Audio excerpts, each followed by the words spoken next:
Well, greetings, viewers, and welcome to another edition of the Breakfast Club Jamborizzle. And it's a Jamborizzle because here I am, starting off the show again by myself this week. But others will obviously attend, and who knows who'll be first and second and all that. But I'm sure they'll be trickling in anytime soon. And I do apologize for being here by myself at the beginning. Anyway, just in case anyone should click on, I just want to say happy holidays. Whatever you celebrate, if you don't celebrate, this time of year, I sort of tend to batten down the hatches, and because of the advertised sort of what do you call it, supply shortage, at the ports, I started my Christmas shopping earlier than I ever have, and I'm like kind of done, which is pretty cool. So I'm pretty happy about that. Other than that, I'm just sort of waiting for the time to tick by so we can get on with another new year. Also looking forward to doing a bit more traveling in the new year, assuming the COVID doesn't go completely rampant again and dampen everybody's expectations. I have mixed feelings about traveling because on the one hand, isn't that how? Oh, here we go. We got others. Isn't that how it's all getting around? And on the other hand, Raven,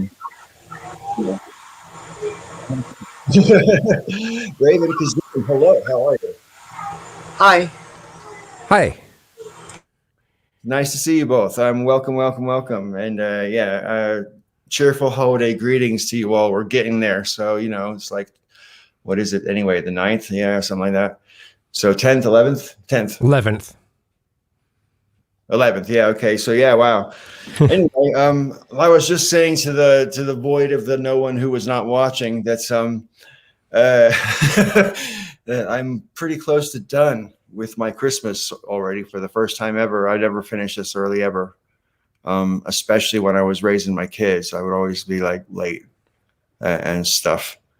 I would strongly recommend, however, not ordering anything online unless it's like eBay or something, because if it's on Amazon, you can't necessarily count on it. And we bought some things like at Target as well, and they took our money and then said, "Oh, sorry, it's out of stock, and we'll keep your money for 5 days, and you can change your order if you want while we hang on to your money, and then we'll refund you later." And I'm like, "Hang on a minute, what's going on here?" So there's a lot of stuff out of stock and a lot of stuff that they say they have in stock when they don't. So you got to kind of actually go out there and do Christmas shopping like it was still the 1980s. Well, I'm kind of wondering. My mother and I ordered some calendars that this big print where you can have, it spans across 2 pages instead of just one, right? We ordered these calendars, and then we're like, okay, are we ever going to get them? We'll probably get them, next month. Right. So yeah. And then this wasn't through Amazon. This is through a specific place that does calendars, but everywhere is having problems with shipping. So, yeah, I prefer shopping like it's the 1980s. Well, I always try to shop in shops every Christmas anyway. I rarely never shopped online until I moved to America. And even then, I still won't buy anything on Amazon. I'll buy on eBay, but I won't buy on Amazon. It's much of a muchness, really, but yeah. Anyway, so I suppose really big news has been yet another massive storm just wiped out hundreds of miles of stuff, and I'm acquainted with people who still go global warming. Yeah, well, I think the jury's still out on all that, and I'm just like, come on, man. I am perplexed that it's not just that we can have these extreme weather events and people doubt it, but it's also the fact that there's been a scientific consensus for more than 20 years, So I don't even know what to say about it anymore. It feels like we're already past the tipping point and we're in it. Yeah, we're definitely seeing the results of this. So,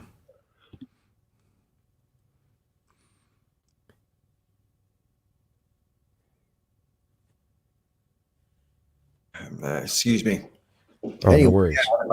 I don't know what because obviously I've never seen the kind of devastation that I've seen on the TV today going on for as far as it's gone on for. I mean, it totally like shredded everything. Yeah, and it's awful to contemplate the loss of property and life that's going on there, and also the cleanup and the depression that will ensue because of how homelessness. And I don't know, man. I don't know. It's pretty dark. I wish I was in a position to do something more about it, but I don't know what I actually can do without getting in the way. There's one thing they don't like is disaster tourism is a problem. It's not just Kentucky, Green Machine. There's like 6 states that are affected by it. It's pretty big. Yeah, Missouri got hit as well, and I think Alabama got it, and I don't know about any others. Yeah. And it seemed to travel a very similar sort of diagonal pattern like the one that ended up flooding New York and New Jersey a few months ago. It tracked in the same sort of way. And I'm wondering, where can you live where you're not going to be hit by these extreme weather? You know what I mean? And nowhere's the answer, right? The Pacific Northwest.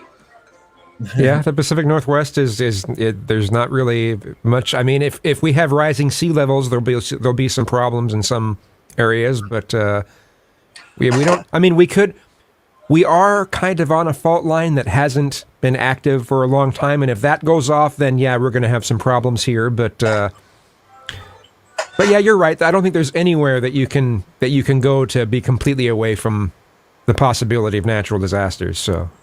One thing I learned about the Pacific Northwest just from visiting, I've been up there a couple times now, is summertime, the days are long, like ridiculously long. Like it's 9 o'clock and it's still light out.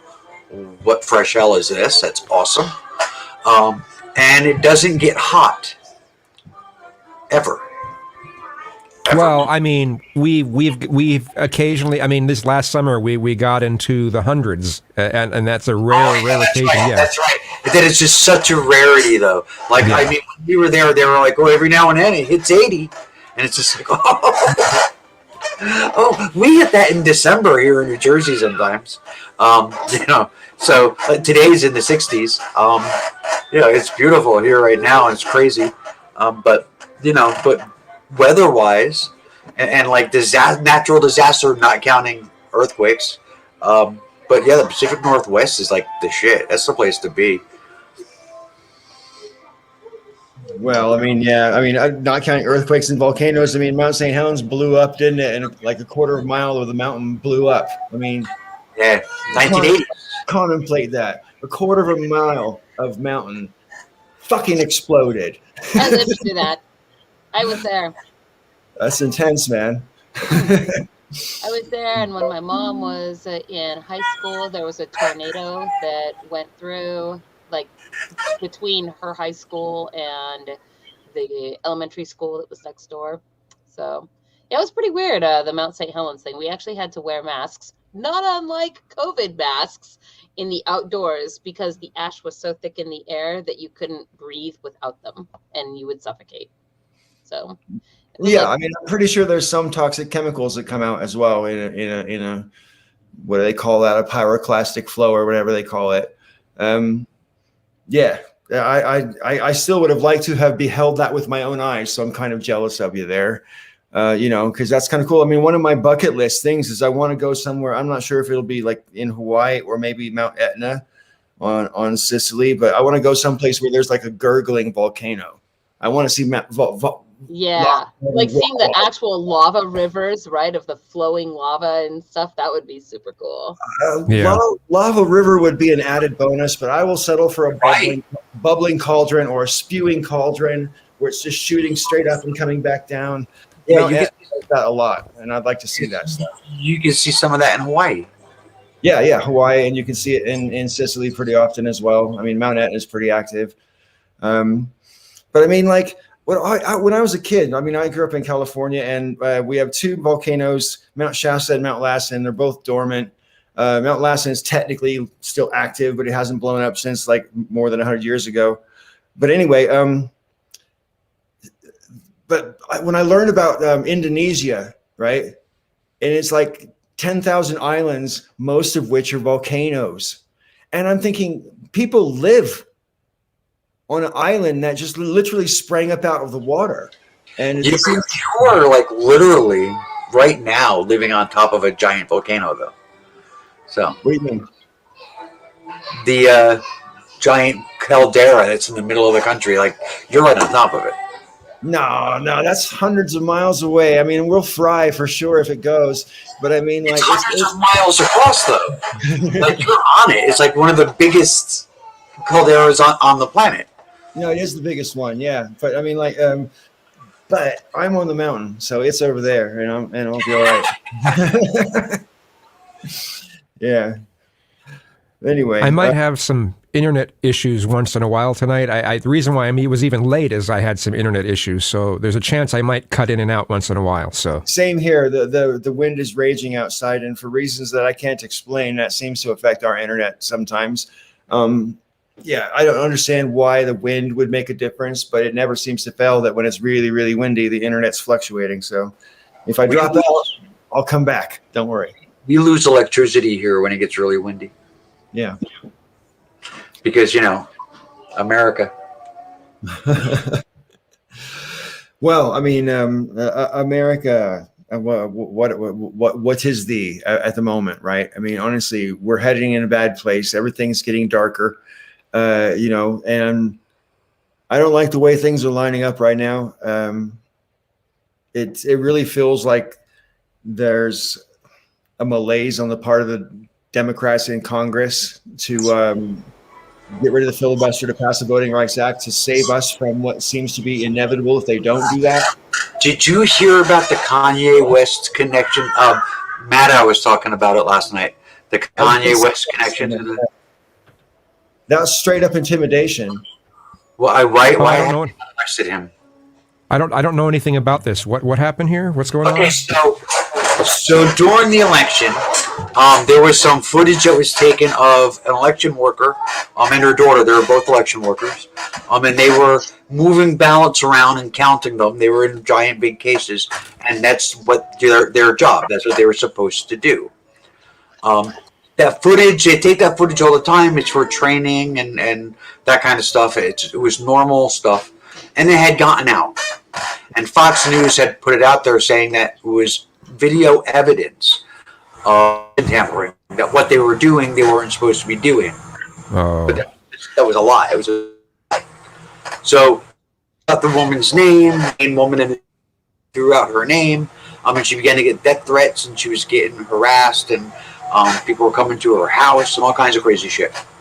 Wow. So, months after the election, she's home, and she gets a visitor. This woman comes in and says that she was sent by a powerful person, and they were concerned about her well-being, and they had the ability to move her to a secure location to keep her safe. And the woman said, "I can't talk to you unless the police are present. There's been threats on my life. The police need to be present." So they called the police. The police said, "Come to the station. You can talk here." So the cop was in the room while they were talking and wearing their body cam. So they got the conversation footage, and they recorded the conversation. And the woman's like, "My name is Cooney," or something like that. "The person who sent me is very powerful. They're influential. We can help you, but you need to do one thing. You need to admit that you cheated for Biden, that you stole the election from Trump." So the woman goes home. She looks up who this woman is. She's an employee of Kanye West. Wow. Wow. Yeah. I want to know why Kanye's not in jail. It's not just the Kanye connection. Oh, hi, Joe, by the way. It's not just the Kanye connection. It bothers me when you listen to her in the police station, blatantly threatening the woman. It couldn't be more crystal clear. I mean, you use mafioso type hinty type language, but it's perfectly clear. We got to get you out of here, because if we don't, we can't guarantee your safety. That is a fucking shakedown. That's mafia shakedown. Yeah. So I mean, they were talking about that the woman was working for somebody who was powerful. I was not expecting Kanye West. That was not the name that I figured this woman would be attached to. I thought maybe she would be attached to Donald Trump, or one of the Trump children, or maybe like General Flynn, or what are some of the other crazy celebrities that back Trump, like what's her name, Angelina Jolie's father, who was like die hard for Trump, maybe him, but no, Kanye fucking West, idiot. He is an idiot. I mean, just because she works for Kanye West doesn't mean that he's the one who sent her, though. That's like, you look her up and She said her employer sent her. He has enough money to keep her safe. Oh. Well, then never mind. I don't know what happened there. Yeah, had enough money to keep her safe and to move her to a safe location. Welcome back, Joe. Hey there. Yeah, long time no see. I was just going to say, I agree with Sister Danger that it doesn't necessarily mean Kanye sent her. However, she does mention this person that she's talking about, who sent her, is Harrison Ford. And clearly that's not the actor from Star Wars, right? So Harrison Ford's clearly a code name for someone, right? I mean, What? yeah. It's crazy. It's also crazy.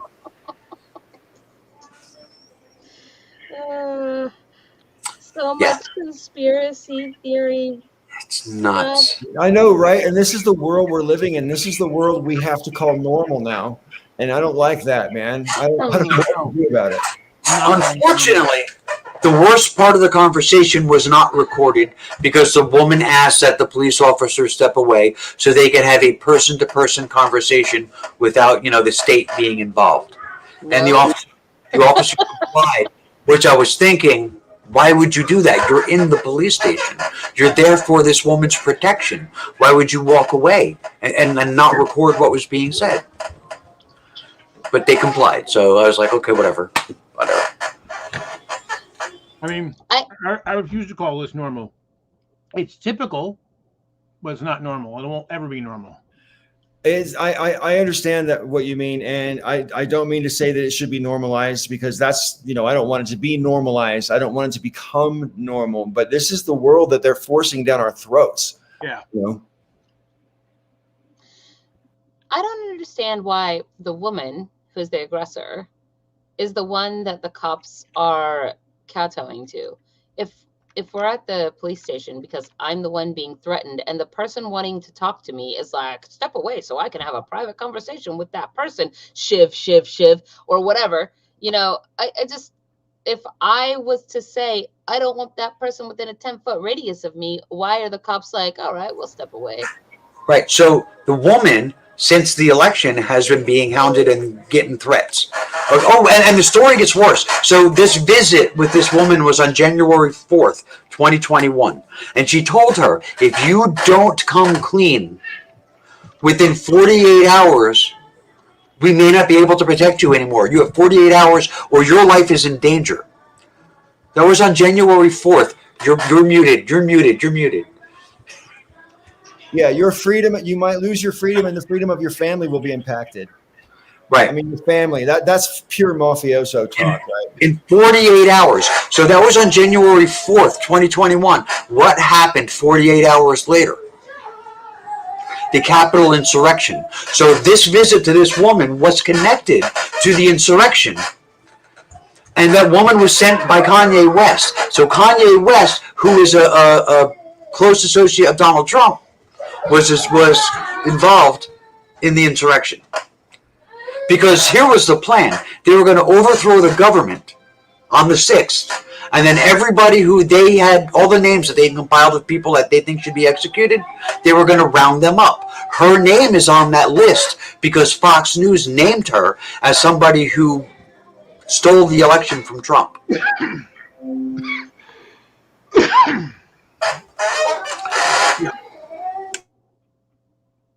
Oh, and I'm sorry. What I started to say also was that the cop wasn't going to help her because they haven't been helping her. She's been getting threats and everything since the election, and they've done nothing about it. They've done nothing because she's a black woman in Georgia who was working the election polls. If you took the last 6 or so years and wrote them down in a comic book and pitched it in 2010, no one would have bought it. They would have said, no, this is not real. This is never going to happen or couldn't ever happen.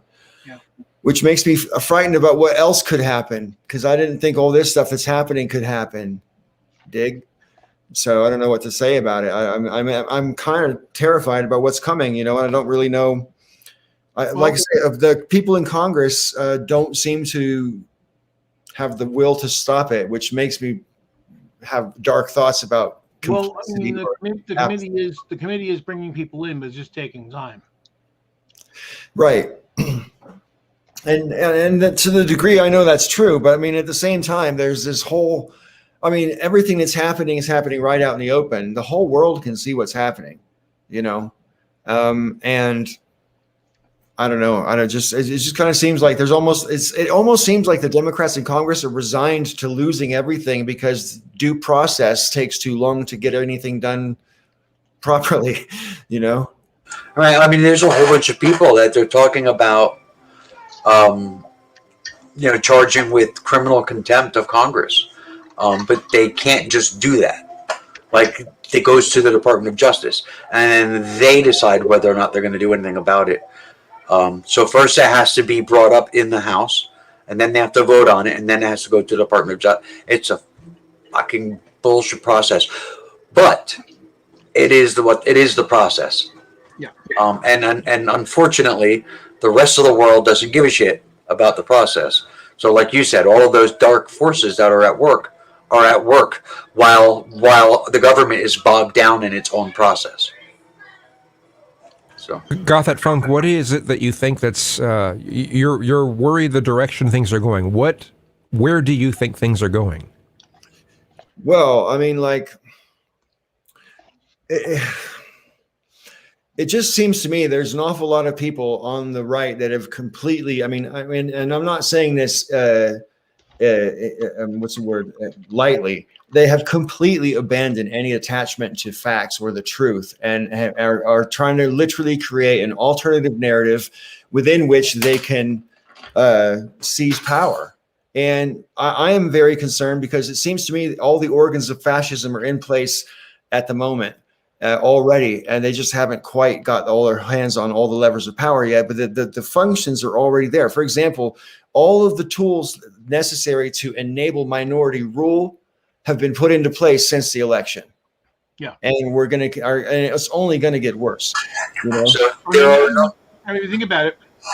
If Trump and his lackeys were competent and not idiots, they would have succeeded.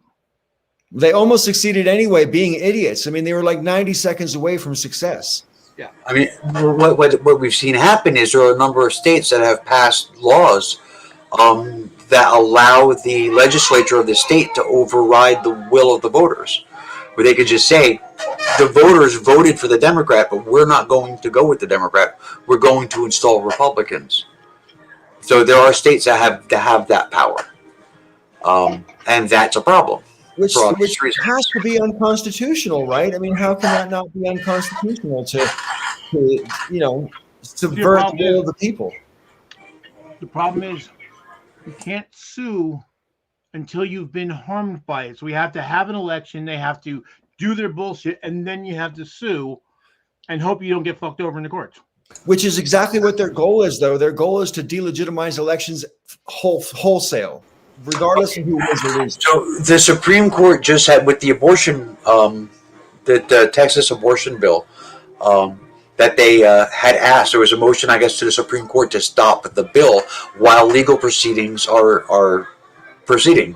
And the Supreme Court said, no, they're going to allow the bill that's in question to remain in place, the law to remain in place.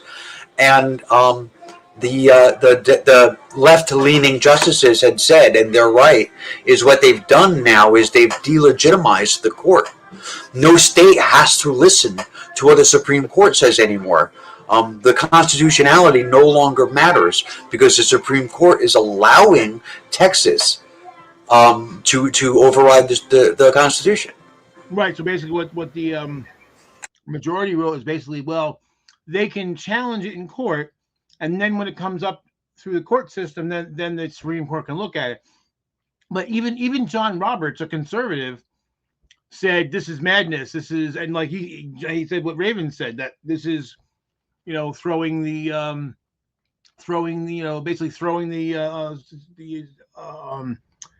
authority of the Supreme Court away. Yeah, it kind of overrides the supremacy clause. Because if federal law doesn't apply to the states, if the states just don't want them to, well, then the federal government kind of becomes meaningless. Yeah.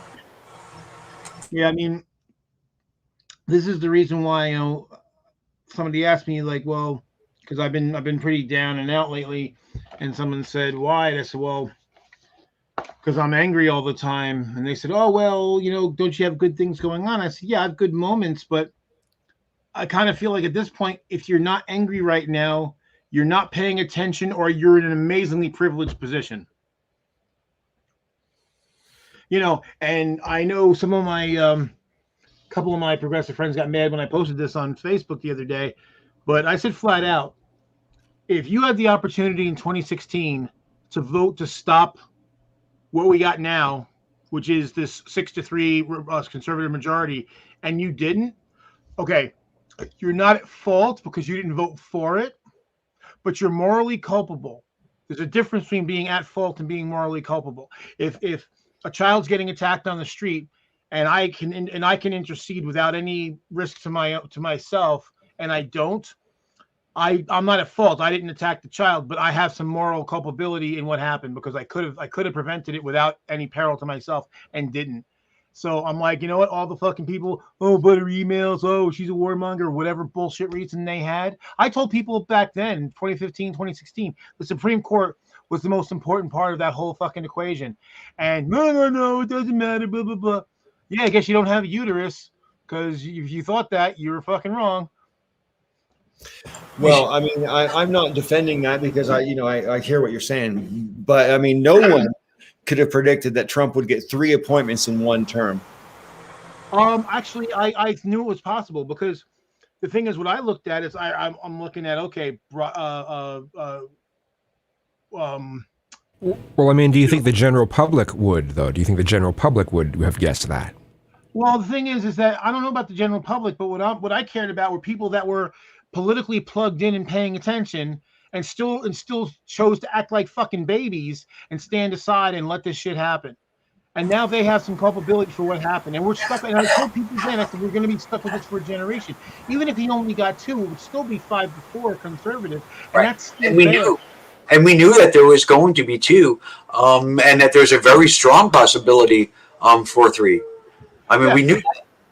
Well, I told this was a known. Yeah, because I told Shara. Well, for one, we knew he was going to get 1 because of Scalia. Because right, he inherited 1 illegally, basically. And I'm like, look at Ginsburg. She's old and has cancer. And Shara was like, well, you don't know that. I'm like, are you out of your fucking mind? She's going to be 89 by the time at the end of his term. She almost made it.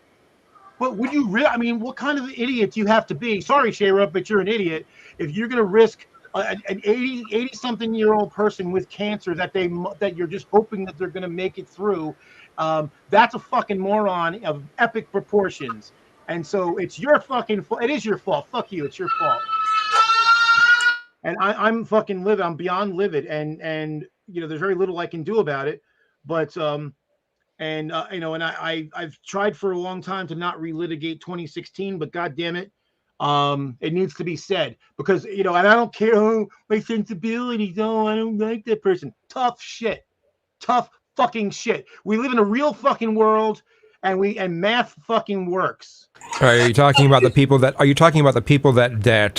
didn't want to vote for Biden? No, people that didn't want to vote for Hillary, who stayed home or voted for Jill Stein or whatever. Oh yeah, I'm sorry. Yeah, Hillary. Yeah, hello. Yeah. Yeah, well, I hope I made somebody cry. I hope I made somebody cry. As soon That slap in the face will wake them the fuck up. as soon as the primaries were over, we are now in Save the Republic territory. That's the mode that everyone on the left should have been in. If they were really paying attention, if they really cared about the issues that they cared about, they should have realized that once the primaries were over and we knew who the candidates were, it was time to either get on board the train or shut the fuck up. Because your job is to save the Republic. That's your voting. That's your job. Right, and people say, well, I don't like being told. Tough shit. We get told what to do all the goddamn time. And I wasn't telling anybody what to do. I'm just telling you that there's consequences to your actions. And sometimes we don't like the choices that are available to us. Sometimes the choices we have available to us really suck. But those are the choices we have. Well, I mean, the thing is, Hillary already won the popular vote by, how many, was it 3 million votes or something like that, or close to 3 million? Yeah, almost. So, I mean, she already won the popular vote. The issue was the electoral votes. Right. And that's the thing. 77,000 people between 3 states that either voted for Jill Stein or didn't vote at all would have made all the difference in the world. You think that if more of the more popular vote would have went for Hillary, that she would have won the electoral votes? In at least one of those 3 states, if the people who voted for Jill Stein voted for Hillary, she won that state. With respect, I think it's fallacious to say about voting for Jill Stein. People who didn't vote, that's a fair argument because they could have voted, but they didn't. People who voted for Jill Stein might have preferred Jill Stein. Here's the problem I have. Here's the problem I have with that, Paul. When you're facing Donald Trump, knowing Donald Trump, who Donald Trump is, when you know what he's about, when you already know that he's a criminal going in, you already know that he's defrauding people while he's running for president, you already know that there's investigations into him while he's running for president. You already know this. You already know that he's friends with Russia. We already knew. These are all known quantities. When you know this going in, you should be in Save the Republic mode. And you might think, I like Jill Stein. I want Jill Stein. But if I don't vote for Hillary this time, I may never get the chance to vote for Jill Stein again. Right. I totally understand the argument, and I feel the same way insofar as that goes. It's just that I also leave space for the fact that other people have different opinions. That's all. But see, opinions are worthless, though. Opinions mean nothing. Math trumps opinions every time. Like I understand, Joe. I get it. I do. Yeah, because the fact of the matter is, Jill Stein wasn't gonna win. In fact, Jill Stein. Here's the other thing too. If all the Jill Stein people, again, a lot of Jill Stein people that stayed home and didn't vote, but so some people. If all the Democrats who voted for Trump stayed home, Trump would have won. So the thing is that that there were people that was like again, Shaver was like, well, I'll vote for Jill Stein because if she gets to a certain threshold, she get matching funds and all that. She didn't even get close. People who don't vote because they want to send a message aren't sending a message. They think they are, but they're not. Yeah, they're sending a message, but they're sending the wrong message. No, they're not sending a message. What you're saying, because if you that way too. If you don't speak, your voice isn't heard. So the people who were sending a message and voted for Jill Stein, they sent a message. But this wasn't the year to do it. 2016 wasn't the year to do it. If you were going to send that message during the John McCain, Barack Obama election, you were going to go for a third party, go for it until you're purple. Go for it until you're purple. I would have been okay with a John McCain presidency. It wasn't what I wanted, but it would have been, George Bush. We survived it. There's lots of Republican presidents in my lifetime, and we survived them. They were awful, but we survived them. Donald Trump, we can't really say our nation survived that. We're on life support. Literally. Literally. I hear all these arguments, and I totally understand where you all are coming from, but my whole thing is I don't want to be mad at people who voted for Jill Stein because of Donald Trump. I want to be mad at the people who voted for Donald fucking Trump because those are the people who are fucked up people. Right. Well, I mean, the biggest thing that messed this country up was the virus. I mean, hands down. I mean, no matter who would have been president, our economy would be shit right now. I mean, Donald Trump made it worse. But we would still be in the shitter right now, regardless of who's president. Well, actually, no, because here's the thing: the virus actually helped us because yes, Trump did as badly as he did, and Biden did as good as he did, in part because of Trump's horrible handling of the virus. Trump would have won if it wasn't for the virus. That's what I think. Yeah. Trump would have won if it wasn't for the virus. Oh, I agree that Trump would have won if it wasn't for the virus. then There's no way. It's still weird that Biden won. I mean, I didn't expect it. I'm glad that Biden won over Trump, but I sure didn't expect it. Well, I mean, I kind of not surprised that he won, but I'm surprised that he won by 80. He had 81 point something million votes, which is just like astonishing, right? And like Trump got more votes than any sitting president ever, and Biden still crushed him, by a margin, like a comfortable margin. So it would have really sucked, in fact, if Biden lost the electoral vote, since he won by like 7 million votes or 6.5 million votes. The Obama-McCain election, if that had numbers like that, I would be impressed by our country. I would be impressed by the strength of our democracy. Those numbers in the Trump-Biden election did not impress me at all. It didn't make me feel proud of my country. It made me scared because that vote was a panic vote on both sides. You've got the both parties. The 48% and the 49% are both in complete and total panic. And that's why you had that many numbers. That's scary. Yeah. And as far as the economy goes, I mean, second quarter growth was at an annual rate of 6.7%, which is actually really good. Third quarter annual rate of 2.1, which is a little sluggish, but a lot of it's really due to the shortages. Basically, there's a lot of business activity that's on hold simply because people can't get the stuff they need. Right. Which is left over from Donald Trump. Yeah. So. Right, because basically the poor handling of the virus has led to the shortages over time. So the stock market, since Biden has taken over the reins, the stock market has hit a number of records, record highs. Nobody talks about them, which is interesting and not interesting at the same time, because what's interesting and not interesting is that it doesn't mean shit. And that the only reason why we talked about it before was because Donald Trump wanted people to think it meant something. He wanted to take credit for it. That's why he wanted to take Right, credit. but it doesn't mean anything. Like it doesn't mean anything. It means that rich people are making more money. But it doesn't mean that the economy is doing good. It doesn't mean that the average person is doing good. It just means that rich people are getting richer. That's all it means. So when Donald Trump talked about, the economy is doing so good, he wasn't talking about the economy. He was talking about his economy. Right. Or certain numbers. What do you mean certain I'm numbers? just certain numbers about the economy. Looking at how rich people are doing. Well, I mean, it was people looked at the stock market. That was the number that he kept using. He was always talking about the records in the stock market, but that doesn't mean anything.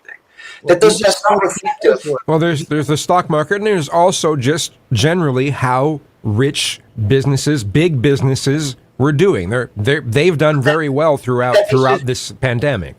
But they always do well, one way or another. They find a way to do well. That doesn't mean anything as far as how the broader economy. The broader economy, the people, your everyday life, how much bread costs, how much milk costs. If you can buy stuff at the store, how much you get paid. How much of your pay is going to taxes? How much of that money is going to help people that aren't working? That whole thing, the stock market has nothing to do with it. It's not connected to it. It's just not connected to it. And Trump made it sound like it was. He went out there every day and talked about the stock market. But they've talked about the stock market on the news ever since I was a kid. You know what I mean? It's always been portrayed as something we're supposed to think. Talk about it in the news because people buy stocks. They buy and sell stocks, so it's a newsworthy thing. But as far as a reflection of the economy, it's not. It's not. Individuals, depending on how much money you have tied up in the market, individually it might be a good thing or a bad thing, whatever. But as far as the economy, it doesn't mean anything.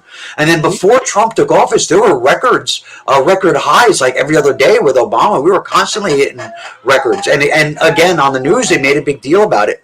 But as far as like talking about the economy, it never really came up because it's not the economy. This is a mistake that the Democrats make.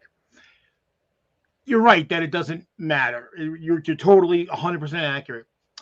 People don't know that, and people listen to the bullshit. And this is why people always think the Republicans are better at the economy, even though if you look at economic growth during Republican administrations and economic growth versus Democratic administrations, also growth or shrinkage of the deficit, it's always better under Democratic, at least for the last 40 years, it's been better under Democrats. So yeah, the market this year is up 16%. Did your income go up 16%? No, of course it didn't. My portfolio is up 44%, so I'm happy. We need a Bastille Day. That's what it comes down to. We need American Bastille Day. But see, this is the Bastille. thing. Funny, like whenever What is that? This Bastille was the French prison that when the revolution happened, it was one of the first places they went, and they basically tore into it, basically broke into it, let all the prisoners out, and ran all the guards off. And that was kind of the start of the revolution. It's not the exact start of the revolution, but it's a big moment in the revolution. Okay. And then, guillotines and beheadings followed. Yeah. And see, this is the reason why when people, we've had, some of the more extreme progressives I've actually talked about who are seriously like, we should have a revolution. I'm like, yeah, that's not going to go the way you think it is. Because it never, ever does. All the people who started the revolution, the French Revolution, all of them, were all executed later because they even though they got the ball rolling, they were not pure enough for the people who came next, and they all ended up on the block in the same way that the tyrants were that they put up there, that they took out down in the first place. Well, I was just going to say real quick, unfortunately, if you look back at the long stretch of recorded history, power tends to favor the ruthless. The more ruthless you are, the longer you can stay in power. And the more power you can exert. And that's kind of a horrible truth. So Joe, what I wanted to say to you was, well, you're right. They're right too, though. But like, there's not a whole lot of internal avenues that can be taken to do what needs to be done. We need guillotines and the fires and everything else. You kind of need that. But on the other hand, it would not end the way that people think it would. And the chances of success in the way that we would define success is pretty slim. Revolutions worldwide throughout history have proven that. How is it that you think it would end? That you think that other people think it would end? Well, when I hear progressives talk about it, it's going to throw down the system and we'll build up a new system and it'll be this great, wonderful progressive system. So, a progressive socialist, democratic paradise. That's not going to happen. I mean, it's not impossible, but it doesn't seem likely because, again, the people who turn out to be on top are going to be the people who are probably the more ruthless.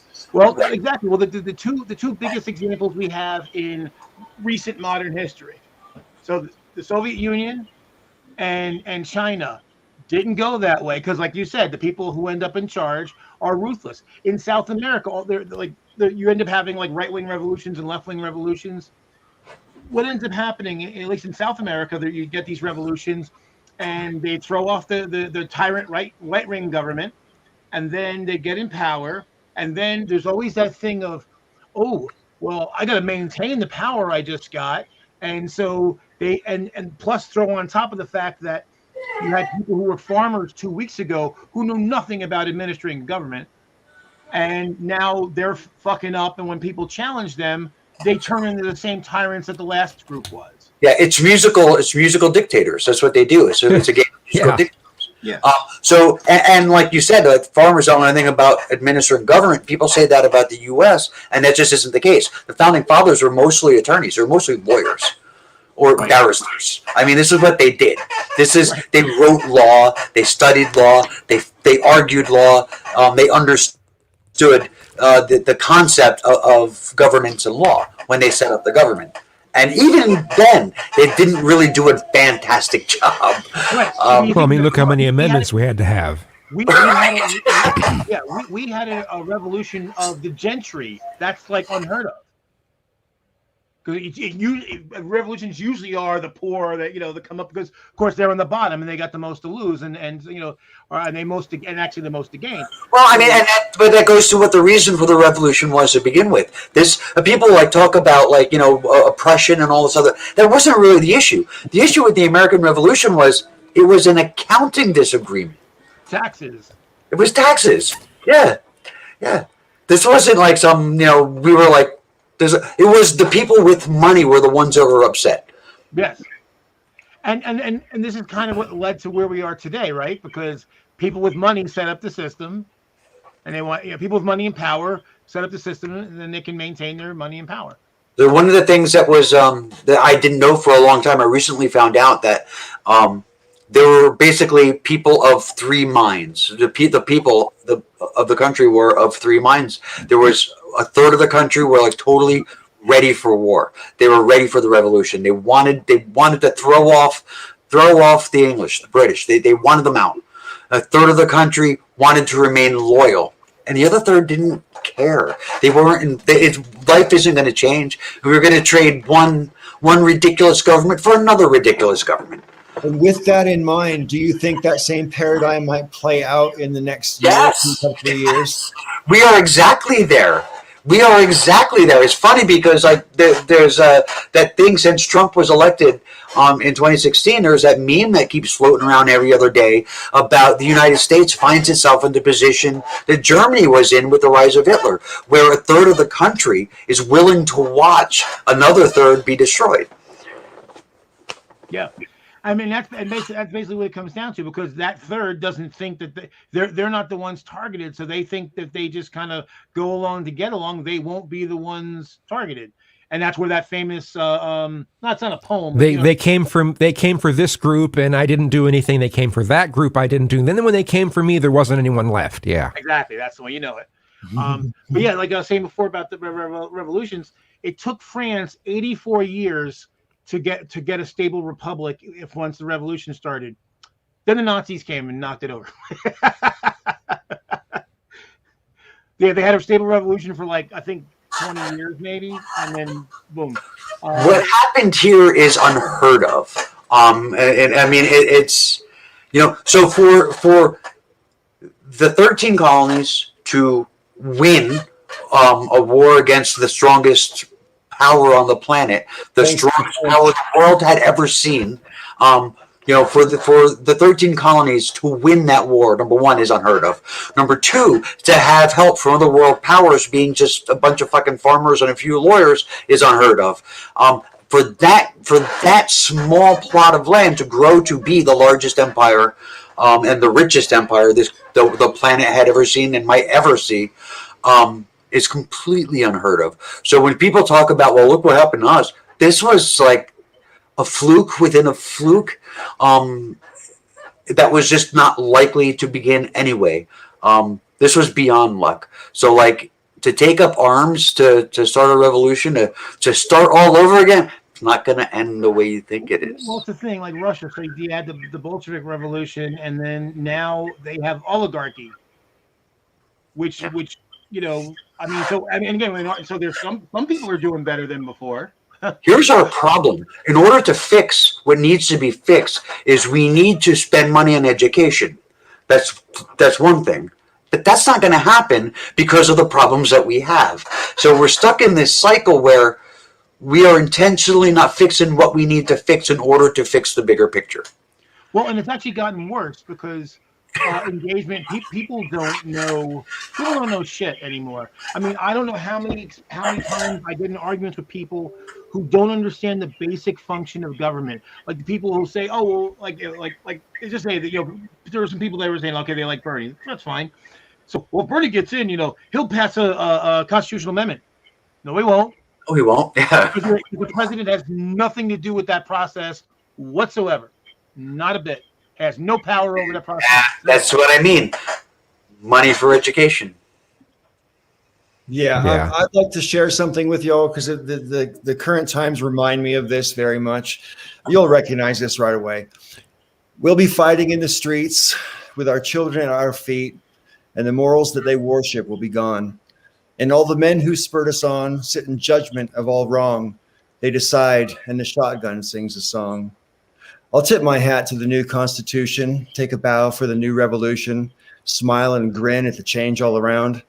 Pick up my guitar and play just like yesterday, then I'll get on my knees and pray we don't get fooled again. Of course, it goes on, but I mean, that just sends chills down my spine considering everything I'm watching happening at the moment, because like I say, and like you guys seem to agree, whatever happens, it seems to me you almost have to, if there's some kind of attempted right-wing takeover of democracy or right-wings tries to finally crush democracy and democracy wins, I can't see any way that will take place that doesn't look like Tiananmen Square, right?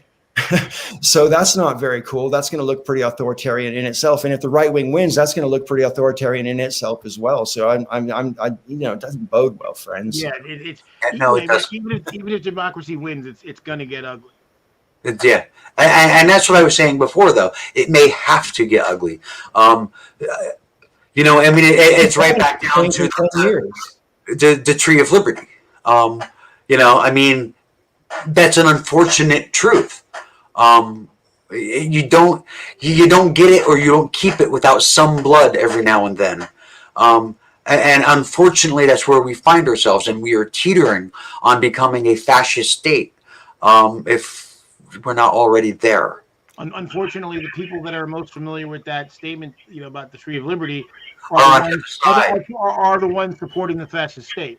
Yes. Because I know. They all think that they're freedom fighters when they're actually part of the fascist. Right, which is what I've been saying all along about January 6th. Like, a part of me feels for these people.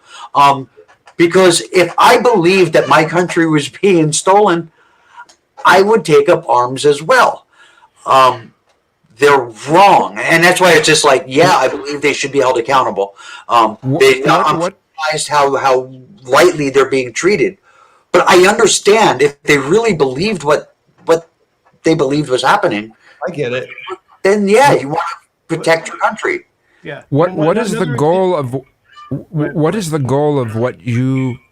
we're looking at? What do you think the goal is of what we're looking at as the fascist state? What is their goal in this case? I mean, it's obviously a different goal than, let's say, it was with Hitler, right?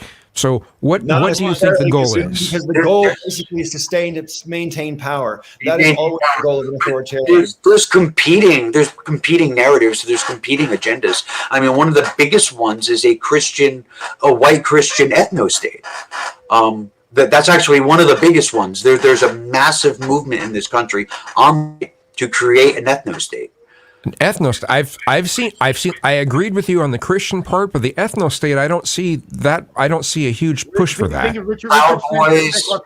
Anyone who's talking about white genocide, these people believe that the KKK. The presence of black and brown people is a threat to the survival of white people, and they want to get rid of us one way or another. There's a whole bunch of sitting senators that are itching for a white ethno-state. It's been a goal on the right for many years, and they're looking at the possibility that they may be able to make it happen.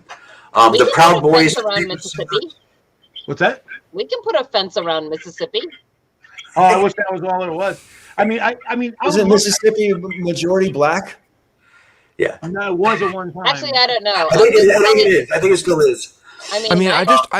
I've just never seen any of these people describe any sort of actual plan for how they like. I've seen discussions sometimes of like debates with people who are white nationalists, and I've never seen them actually push any sort of plan that they actually have to achieve some sort of goal of making it so one group has a bunch more rights than other groups. So it's weird.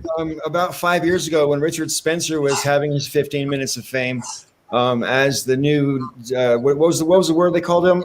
Alt-right talk guy. He coined that phrase, and he basically talked about wanting let's have a white state that you can only have white people in, like in America. And to be honest, that's actually happened in the past. When Oregon was first made into a state, black people weren't allowed there. Well, I mean, isn't this an issue of? I mean, I've never heard anyone yet talk about kicking people out, but I have seen people shove forth the notion that white people should have more rights than others, or should be considered more than others. Well, that's an ethno state in and of itself. Yes, no, I agree fully. Yes. Okay, so a couple of things. So first, I want to say hello to Michael. Hello. Now that that's out of the way,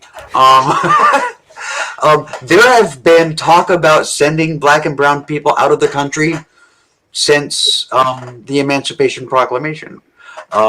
Actually, but I mean, as far as people currently, I don't. Oh, sure, I don't hear that. I don't hear that notion, and I've tried looking. I've tried looking for some of this stuff, and I don't see that notion. I see more of the notion of giving preferential treatment towards white people as some sort of default.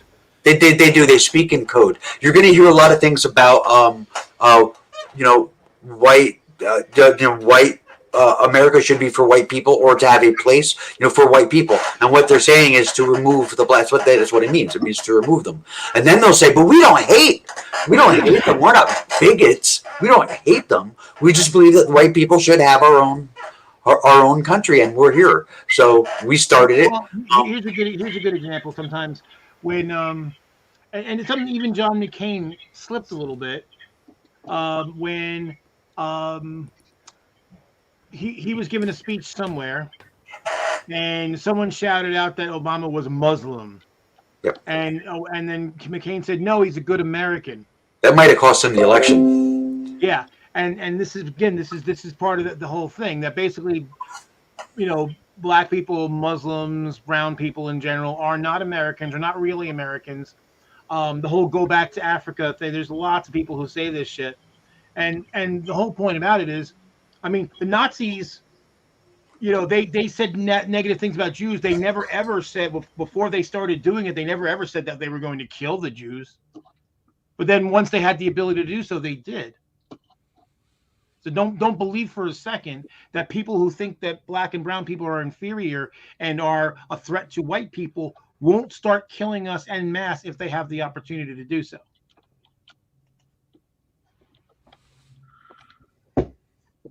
But do you think a lot of these people think that far ahead, or do you think they're just clueless about that, and they just buy into an ideology? They don't care how. Go read Stormfront someday. Oh, I've been on Stormfront. I was kicked off Stormfront. So if I try to log in, it says you are not allowed on this site. But the black population in Mississippi is 38%. But see, this is the thing, though. So by writing laws that on paper don't specifically call out black people, but in practice disadvantage black people, if you take black power away, so does the fact that black people are 38%, it should have quite a bit of representation in Mississippi. So Texas is a good example. There is one county in Texas that is a majority county, and it doesn't have any, or at least won't have any representatives that are of color, because the way that they drew the lines it's all gerrymandered, and the way they cut the lines for the districts have changed it, so there are no districts that are going to be a majority minority. I would like to explain how that's done, because I didn't understand. I've heard this in the news for years and years, but I never saw it like on a map exactly, so I didn't really mentally form it. And let's just say that this is a district of voters, right? And let's just say that you don't want this is all people of color in this district, and you don't want them to have any representation. So what you do is it got to be black? Huh? Where's it got to be black? When you split this, so what you do is you split the district into like 8 or 9 different majority white districts, which are all over here. And so there's like little slivers of this district. So this district can't have any representation for itself because it's been parceled into other districts. And so they minimize the that's how vote. Gerrymandering. And here's the thing that's funny, and that's a good point. And here's one thing that's funny though. I get attacked by right-wingers who say, well, both sides do it. I'm like, well, yes. However, what's interesting is when you look, when Democrats do it, One thing they love to bring up, there's these two districts in near Chicago, and they're very odd shaped. The one's like this, and the other one kind of wraps around it. And like, oh, see, that's Is the headphones one? Looks like headphones or earmuffs? like a head and headphones, yeah. But if you actually go and look into it, they're actually both Democratic districts. Well, what they've done is the headphone part is majority Hispanic, and the head part is majority Black. So what they did was they took a district that was mixed, that could have been heavily, like kind of split evenly between both, and said, okay, we're going to give Latin people a district, we're going to give Black people a district. They both vote Democrat, but we're going to make sure that they both get representatives that represent them and I'm like, well, if you think that's equivalent to the other shit, like what you were just talking about, like, yeah, you got another thing coming that there's not this, it's not the same. I mean, the same thing here. Equity gerrymandering versus Yeah, exactly. Yeah. Well, in fact, there's a district here, District 7 in New Jersey. It's Warren County, which is white, and then there's a sliver. And then it grabs a part of Union and Elizabeth, which are heavily Union's very mixed, and Elizabeth's heavily Black and Latino. So it was a way to dilute that voting, that district block. Right. What do you think of the Green Machine's comment about? I think we need to get rid of the districts. How do you feel about that? Do you think it should be actually just based purely on the county, or what? Well, I mean, that would still be a district.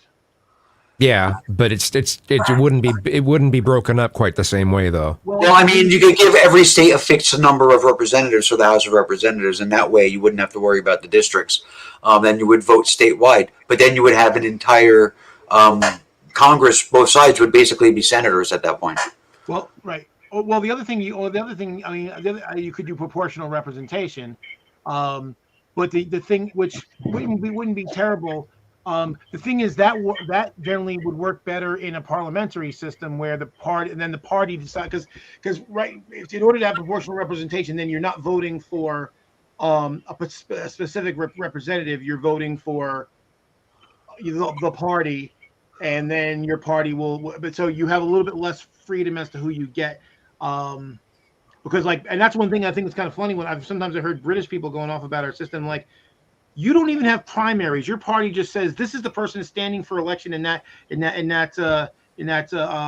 know, they're not called districts, but whatever they're called. And that's constituencies. Constituencies. Yeah, and if he's voting for that, who's standing for that constituency for that party, you have no control over that. It's worse than that, because they don't even have to live in the constituency for more than a short period of time before they stand. So, like, for example, if there's a very safe Tory seat and they want to put one of their Eton buddies into Parliament, they'll put him up. They'll say, "Oh, go move to Shropshire or whatever for a year, and then we'll put you up for the seat when so and so retires." And it's like that's why it's so rigged over there. The whole Etonian thing is a true thing. The if you went to the private schools, you pretty much ran the country. Right. Yeah. But what I was going to say about getting rid of districts, I mean, you take some place like Texas, which is gigantic. It's got 250 counties or something like that. And I don't know. So I don't know how many. I can't remember the electoral count for Texas. Texas has 30. Like 30. I think it's 36 House seats. Right. Okay. So I mean, it would be completely impractical to just get rid of districts and say everybody vote for 36 different people. Right. I mean, but I think that would be the only way to get rid of districts without having some kind of proportional representation argument. But everybody could vote for 36 people. You'd have a lot of choices. And the party thing might become less relevant. I'm not sure.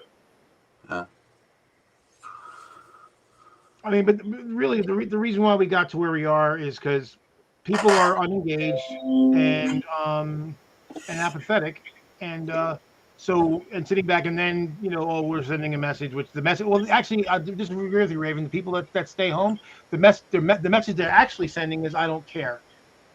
That's the message that's received, and so it's like, well, of course, they're not going to kowtow to you. They're not going to try to bend to your will if they don't think you're a reliable voter, because basically their attitudes are they don't ever show up. Well, I don't care what they think. They're not Sure. going to show up. And that was the thing. That was actually what really hurt Bernie badly is that Bernie was depending on young people to come out because young people overwhelmingly support him, and they didn't. They fucking stayed home. So they can complain all you can get into, oh, they rigged, blah, blah, blah. At the end of the day, young people stayed home and fucked over Bernie. Yeah. I don't want to Right, talk not about worth it it, too right. much though, because Bernie's done a lot of great stuff since he lost. You know what I mean? That's the thing is, I'm not blaming Bernie. I'm blaming the people who supposedly support him. Sure. That's not Bernie's fault. But I think Bernie was banking on them because they support. They showed up to his rallies. But if you could show up to a rally, you could show up to a fucking voting booth. Right. And that's why I have a lot of contempt for them because then when they complain, oh, we didn't get what we want. Did you vote? No. Fuck you. You know, there was a process that gave you the opportunity to put the guy up that you wanted, and you didn't do the one part that mattered. And Bernie actually had all, and I said this before, Bernie had all this information on his website. So if you lived wherever you lived, and if you didn't know how it worked and you wanted to find out, you went to Bernie's website. He had it for every fucking state, every territory. This is how you vote in the primary. It's how you register in your state. Here's a link to your state board of elections. All of it was laid out. But a lazy piece of shit fucking young people stayed home and did nothing. If I may, I don't think that they're pieces of shit. I do feel like they have been given reason to not believe that their vote matters. And for some reason, me, as a middle-aged white guy who's affluent and I feel secure, I actually feel like my vote makes a difference. And like it's like I feel like when I put in my vote, it's like worth like 20 votes. You know, I feel like I need to get down there and put it in because I matter. I actually believe the world revolves around me. Well, if you were talking about young people who are not politically connected, not plugged in, not paying attention, I buy that. But for people that went to the rallies and did the banners and posted on Facebook, they should have known better because why else were they involved? I mean, they did the half that was the least important part of the process. And you know there was I said okay, it's like Gen X. You know, people were lazy shitheads. Gen X too, but we didn't have the internet. We didn't have all this information provided to us on our phone that we carry around, 24 hours a day. But you know what?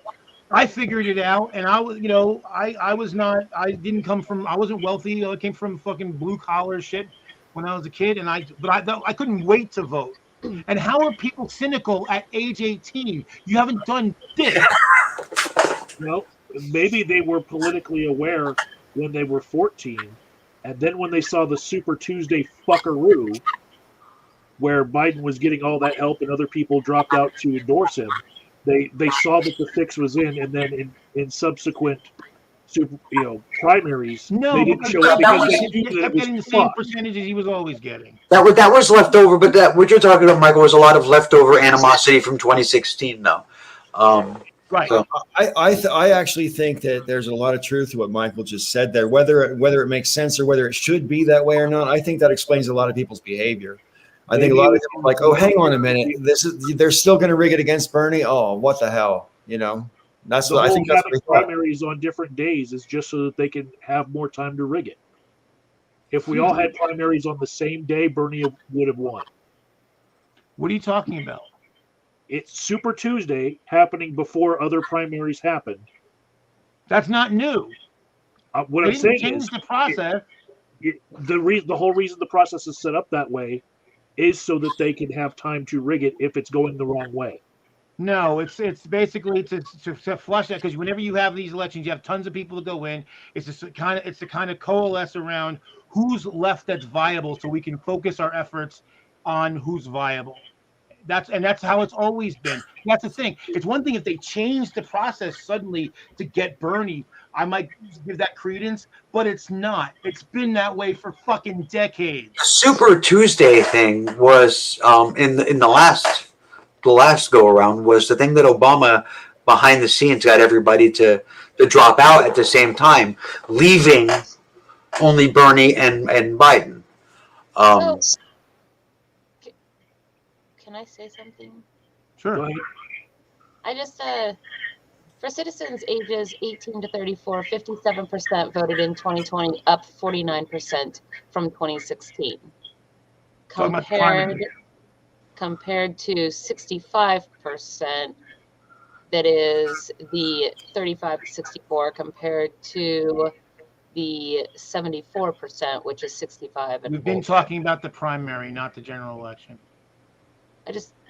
I guess that just everything I'm looking at, though, regardless of what it is, all shows that the younger demographic has only increased in their voting, not in the decreased. general election, but in the primary, the overall turnout was 15%, just like the primary it always is. Which means, and that's the thing, when the overall turnout is really low like that, any one candidate, if all their supporters show up, can overperform because there's not that many people that they're going to vote again. They're going to vote for the other people.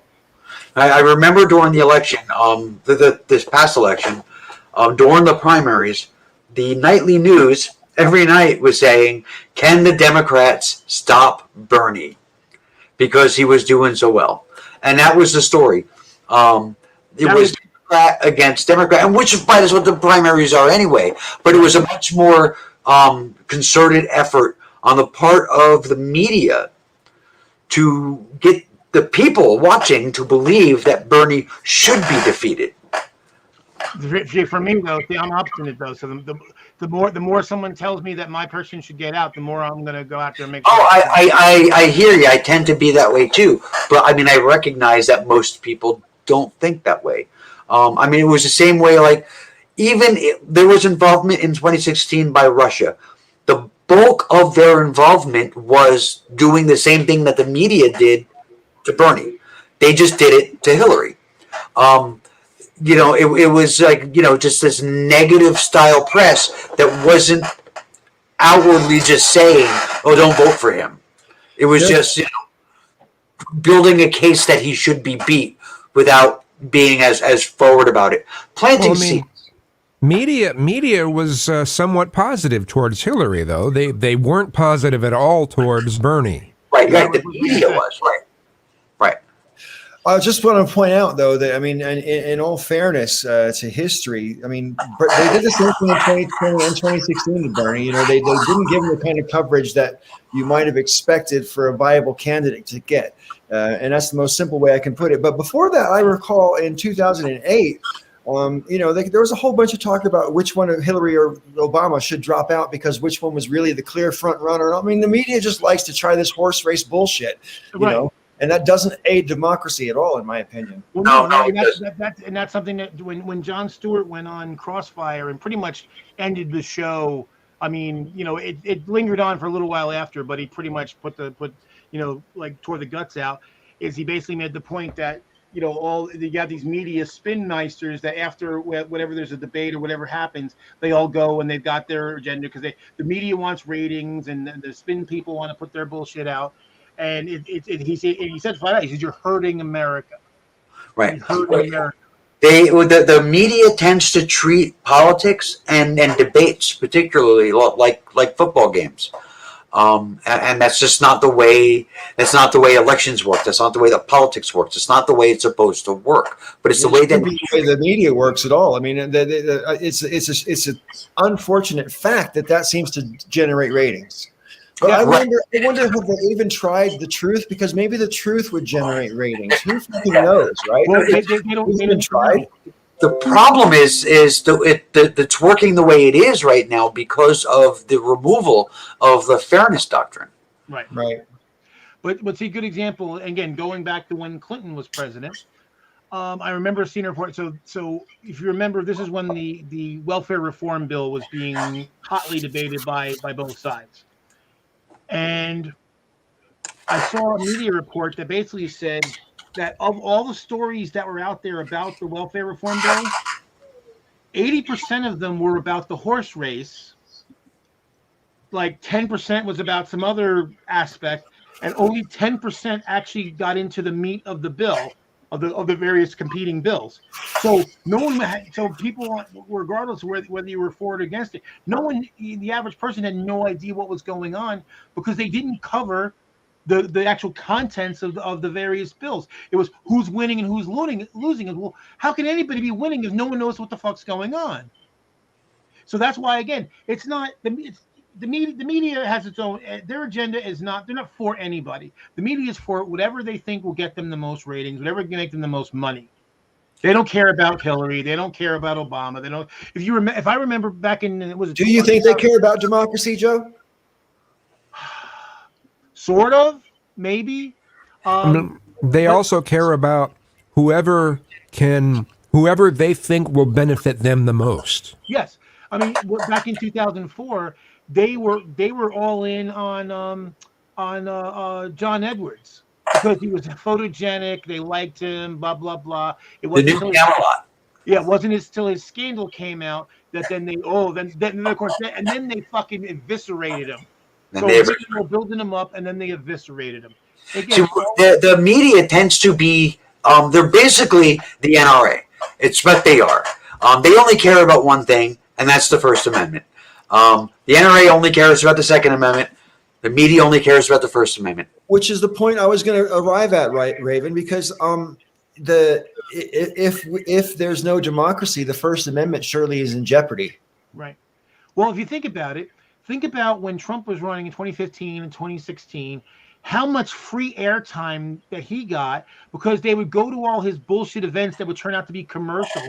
And instead of saying what they should have said early on, this guy's a fucking joke and we're going to ignore him, just like we ignore we ignored Herman Cain and we ignored Alan Keyes and a whole bunch of other batshit. We avoid Marianne Williamson and a whole bunch of other batshit idiots because they're not serious people.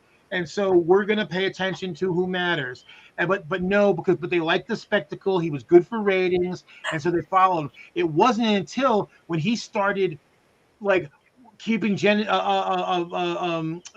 out of the White House, that's when they turned on him, because then they realized, oh shit, we're going to be on the outs and we're going to lose our money and our power. So Green Machine, the media doesn't want a healthy First Amendment. They want one that supports them. That would be a healthy First Amendment. Like, that's the entire point of the First Amendment. The press is the only industry that's mentioned specifically by name in the Constitution, because without a healthy, free press, you don't have a healthy democracy. You can't have one without the other. So that's the entire point of the First Amendment, is to make sure that the press can do what it needs to do, that the media can do what it needs to do. So, yeah, they want one that supports them, and that would be a healthy First Amendment. One of the first things authoritarians do when they take over is try They take over to the press. the media. Yeah. Yeah, I mean, the press, when it does its job, is the watchdog for democracy. But that depended on, we've talked about this before, I realize, but that depends on people caring about the truth and their own integrity and their own honor and everything like that. The people in power don't even care about that anymore. I mean, evidence is Ted Cruz or Josh Hawley or, any number of, there's a whole bunch of them. But I mean, they have no honor or dignity. They don't even care about it. No, but that goes back to, voting and education. It's again, it's like the country's in a death spiral. Well, what can we personally do, friends, to stop that from happening? I mean, the reason why the right wing is against both education and voting, because it doesn't favor them, and either because it doesn't favor them. Exactly right. It's corporate. It doesn't matter if it's corporate media. The problem.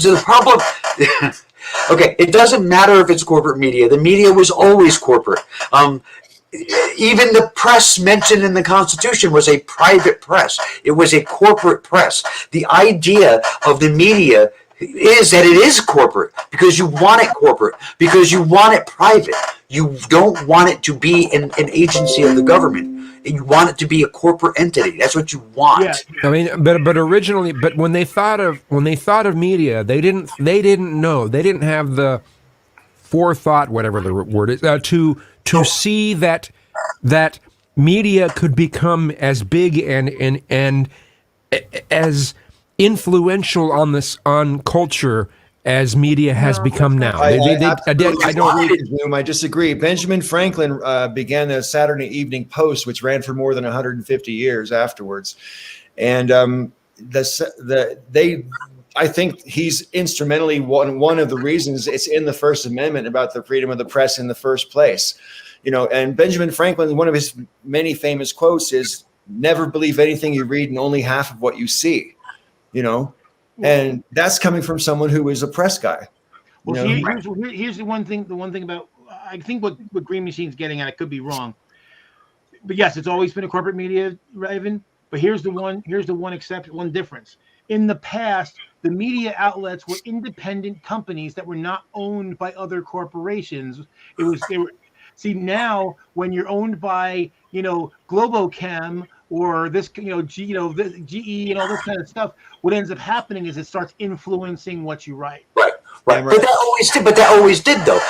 Not to the extent, right. It's a lot more powerful now because of the size of the conglomerates. But I mean, every corporation and every private entity, as far as a company, from the beginning of the country, from the founding of the Constitution, these companies have had a political bend. And they have advocated in their newspapers for their particular bend. That's what they did. The thing is, but they weren't owned by businesses that had. But they were still massively influential because there was no TV, there was no internet, there was no email. All they had was the pamphlet that they got from the guy on the street or that they bought at the local store. So what they had was propaganda handed to them on a daily basis that they read as their news. Right, but the difference though is that's true. That's all true. But what's different now is when if I'm whatever, I'm the New York Times and I'm owned by Globochem, am I going to report on Globochem the way I probably should? Probably not. The same thing with Fox News. Fox News is owned by Absolutely, and I think just like with other industries, when companies get to a certain size, they need to be broken up. And I think some of these big, massive news agencies need to be broken up. Well, and this is something that happened too, again, under Republicans, where at one point there was a rule in place from the FCC that said that you couldn't own more than a certain number of media outlets, like one newspaper, one television station, one of this. There was like 5 or 6 different things, and you could own one of each of those. And that's it, because they did not want saturation from one source. And once that went away, this is how you get Sinclair Network. This is how you get all these other bullshit networks where they literally own like everything in a market, and so you don't really have any choice, or you don't really have any differing opinions because they're all owned by the same corporation. So, like the point of the Green Machine, right? The point of the press, the point of corporate media is to piss you off. It's to inflame you. It's to make you uncomfortable. It's to entertain you and amuse you. It's to do all of those things. If the press isn't making you angry, and this has always been the truth, they're not doing their job. So it's just like we can get upset that like Fox News does what they do, but they're fulfilling, at least in part, their duty. They are making the people who believe the schlep that they're selling, they are making them angry, and they are moving them to action. That's what the press is supposed to do. The problem is what they're dealing in are like factually untrue. Yes, right. And yeah, so the irony is, if you went out there, if a Democrat went out there and said we need to break up the big news conglomerates, the right wing would go batshit. But this is literally what they want to do to Twitter and Facebook. Right. But that's the thing is, if a Democrat went out there and said that, not only would the right wing go batshit, the left would go batshit, because there's a lot of money tied up in the media industry. CNN and MSNBC, they would eviscerate any Democrat that went after the press. The conglomerates, and to break them up. And this is the reason why I think the most the journalist with the most integrity in all of media, at least all of American media, is John Oliver. I love John Oliver. Because what does he do?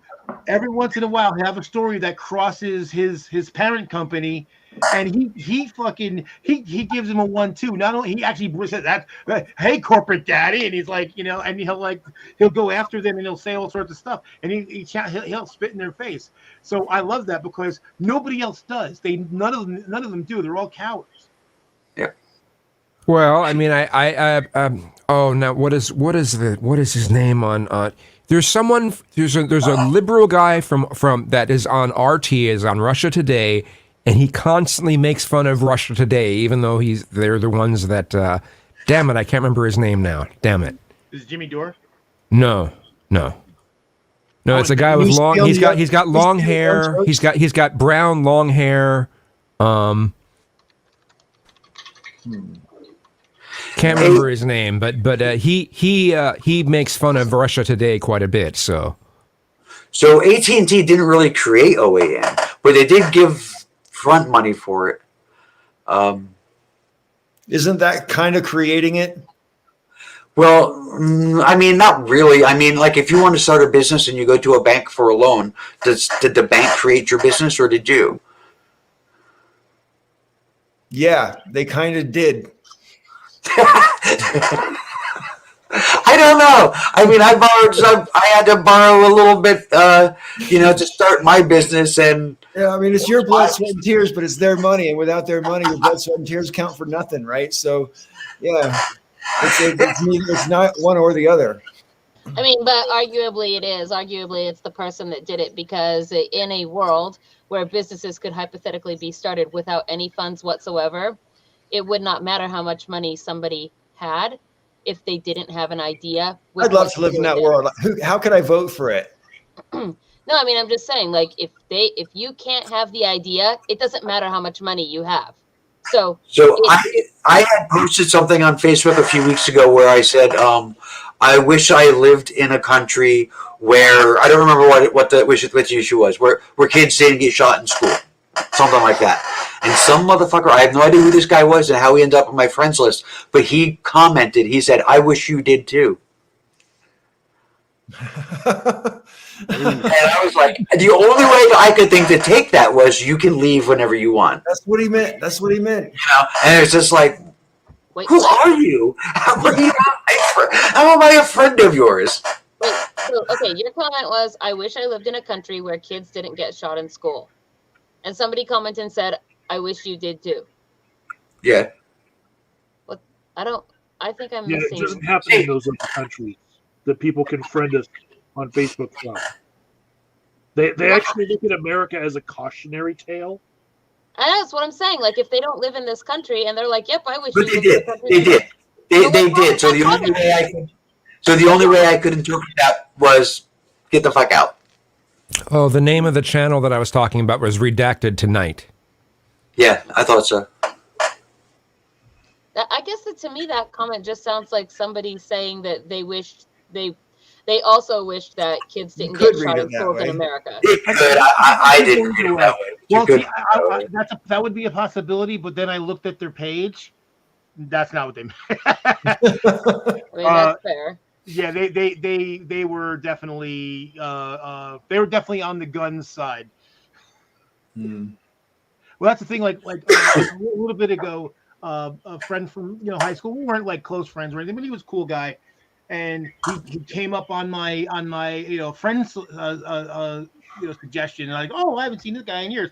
And I go to his Facebook page, and the very first picture I see, I don't know if it's him or his son, but one of them is or was a cop, and they got a canine, dog, and he's holding the mouth, so you can see the fangs, and I'm like, and they're in uniform. I'm like, yeah, okay, no, that's definitely not. I've actually had similar kind of things where it's just like, oh, look at that, I haven't talked to that person in so long.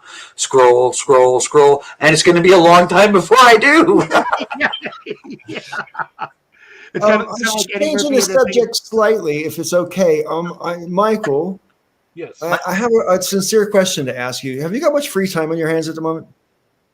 Just a little bit. What's up?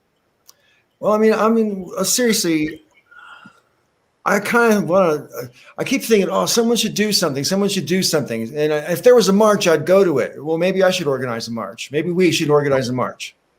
Okay. Maybe we all should organize a march. You know what I mean?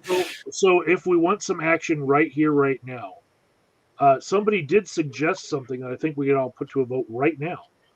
Green Machine said we should change our name to the Dinner Club. Right. And if you were gonna put your money where your mouth is, you'd put it to a vote of all of us right the fuck now. You know, I like I think changing the name like that wouldn't be a bad idea because the Breakfast Club comes up with a number of other things. You try to search for the Breakfast Club, it comes up with official.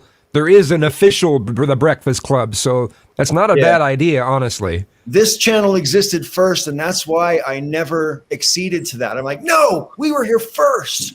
But we're first. Yeah. That doesn't You mean could we add the can't word vote, original. Paul. Yeah, that doesn't mean we can't rebrand, as they say these days. Well, I can't remember. Do you have a special name where you could go youtube.com/ and a certain name, or did you not have that available? I don't know. I haven't looked at it for a while, to be honest. But if you didn't specifically change it to the Breakfast Club somehow or in the name like that, then changing the name wouldn't be a big thing. Well, I could probably do that because I started off as the Breakfast Club because Raven's original Breakfast Club channel was a precious part of my life, and I didn't like losing it. So it was a part of mine. It was a part of mine too, and I was such an asshole. Well, I mean, you know, it's water under the bridge. But I mean, like, end of the day, though, and I wanted to continue as. I mean, I did think about. I was going to call this channel originally the Magic Bus. But someone told me that sounded a little bit too psychedelic orientated. I'm like, really? Okay, well, I'll just keep it with the Breakfast Club because that's just like pure continuation then. Dude, call it the Magic Industry. If I started as the Magic Bus, though, it would have been like the same as the Breakfast. It's like calling, I don't know. It's like calling the Fresh Prince of Bel-Air the Will Smith show. I mean, it's you know. How about the Magic Dinner Club? Yeah, right. I like that. That sounds like we eat food and drop acid. Yeah, I'll have to look into it. I might actually change it. That might be kind of cool. What's worse is the Magic Dinner Bus. We eat food, drop acid, and drive. Yeah, right. And then we can make new graphics and stuff too. So I can work. I can. Oh, sorry. We deliver food while on acid. I thought that happens every day anyway. No, but seriously, man. I mean, I am like, what are we gonna do? Seriously, what are we gonna do? I can't just sit there and go, oh, that was a bummer. Look, my democracy's gone. What the fuck? I feel like I have to do more than vote. Well, I mean, I'm sure there's things going on. I mean, I was looking earlier today, actually. Aaron Ra and his wife were each posting, and they've been like going out and standing because there's Texas does the whole abortion law. So they've basically been counter protesting right wing things and with going with signs, and so they actually got interviewed for some magazine. So that'll be out at some point. Yeah, I mean, it's hard because of course in the winter people tend not to want to march or do anything of value, especially around the holidays, because they're like, it's Christmas. I want to go celebrate Christmas and get the GI Joes to come for. Okay. So if we were to invent some kind of a direct action kind of a thing that we would then vote on and try to make happen, there would be a schedule anyway, right? I mean, it wouldn't be like tomorrow. Yeah. Unless it would be tomorrow. Can you all hear that right now? Over Yes. my microphone? Okay. Yeah. What is it? Yeah, if I drop out, I'll come back when I can. Yeah. Okay. Scary. What were you trying to say before, Kiz? Say again? Kiz, What? you were trying to say something before, and then I was talking. No, I think I was done. Were you? Okay. That's why you got heard. Yeah, it is difficult to know what to do sometimes. I mean, and it's very easy to get cynical, and it's very easy to get to kind of lose hope. I mean, basically right now I'm running on spite.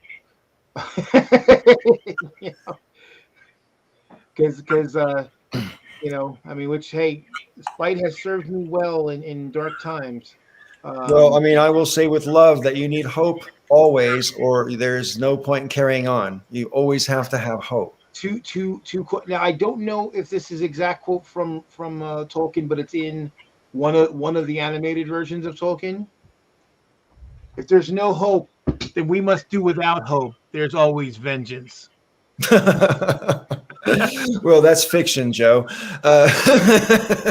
Thank God, right? No, I mean, there is always vengeance. There is always vengeance, and like I said, I'm not dumb. I see how the world works, and like I said before, the ruthless people seem to get the best out of it. Seem to get the advantages. That just is unfortunate fact of history, you know. And I'm not very ruthless myself, so I'm kind of scared. See, this is where vindictiveness comes in. I would say of all my personality flaws, okay, I eat too much and I get depressed and all sorts of stuff, but probably that I have a vindictive side. But that's that ruthlessness that I need to do. So if people wrong me, then I can get pretty vindictive. And what's really nice was if somebody gets you badly and you get back at them and you don't break any laws, you're not in any peril of you didn't do anything that's illegal, and probably not even immoral, but you get them. Because they basically leave themselves vulnerable. Because the thing about people who do bad things is hubris is generally their downfall. A friend of mine asked me years ago, how do the good guys ever win? Because I'd made the point that very often the difference between the good guys and the bad guys isn't motivation, it's what they're willing to do. Like you said, that ruthlessness. The thing is that the good guys, to be the good guy, there's a certain standard you have to live up to. You can't cross certain lines.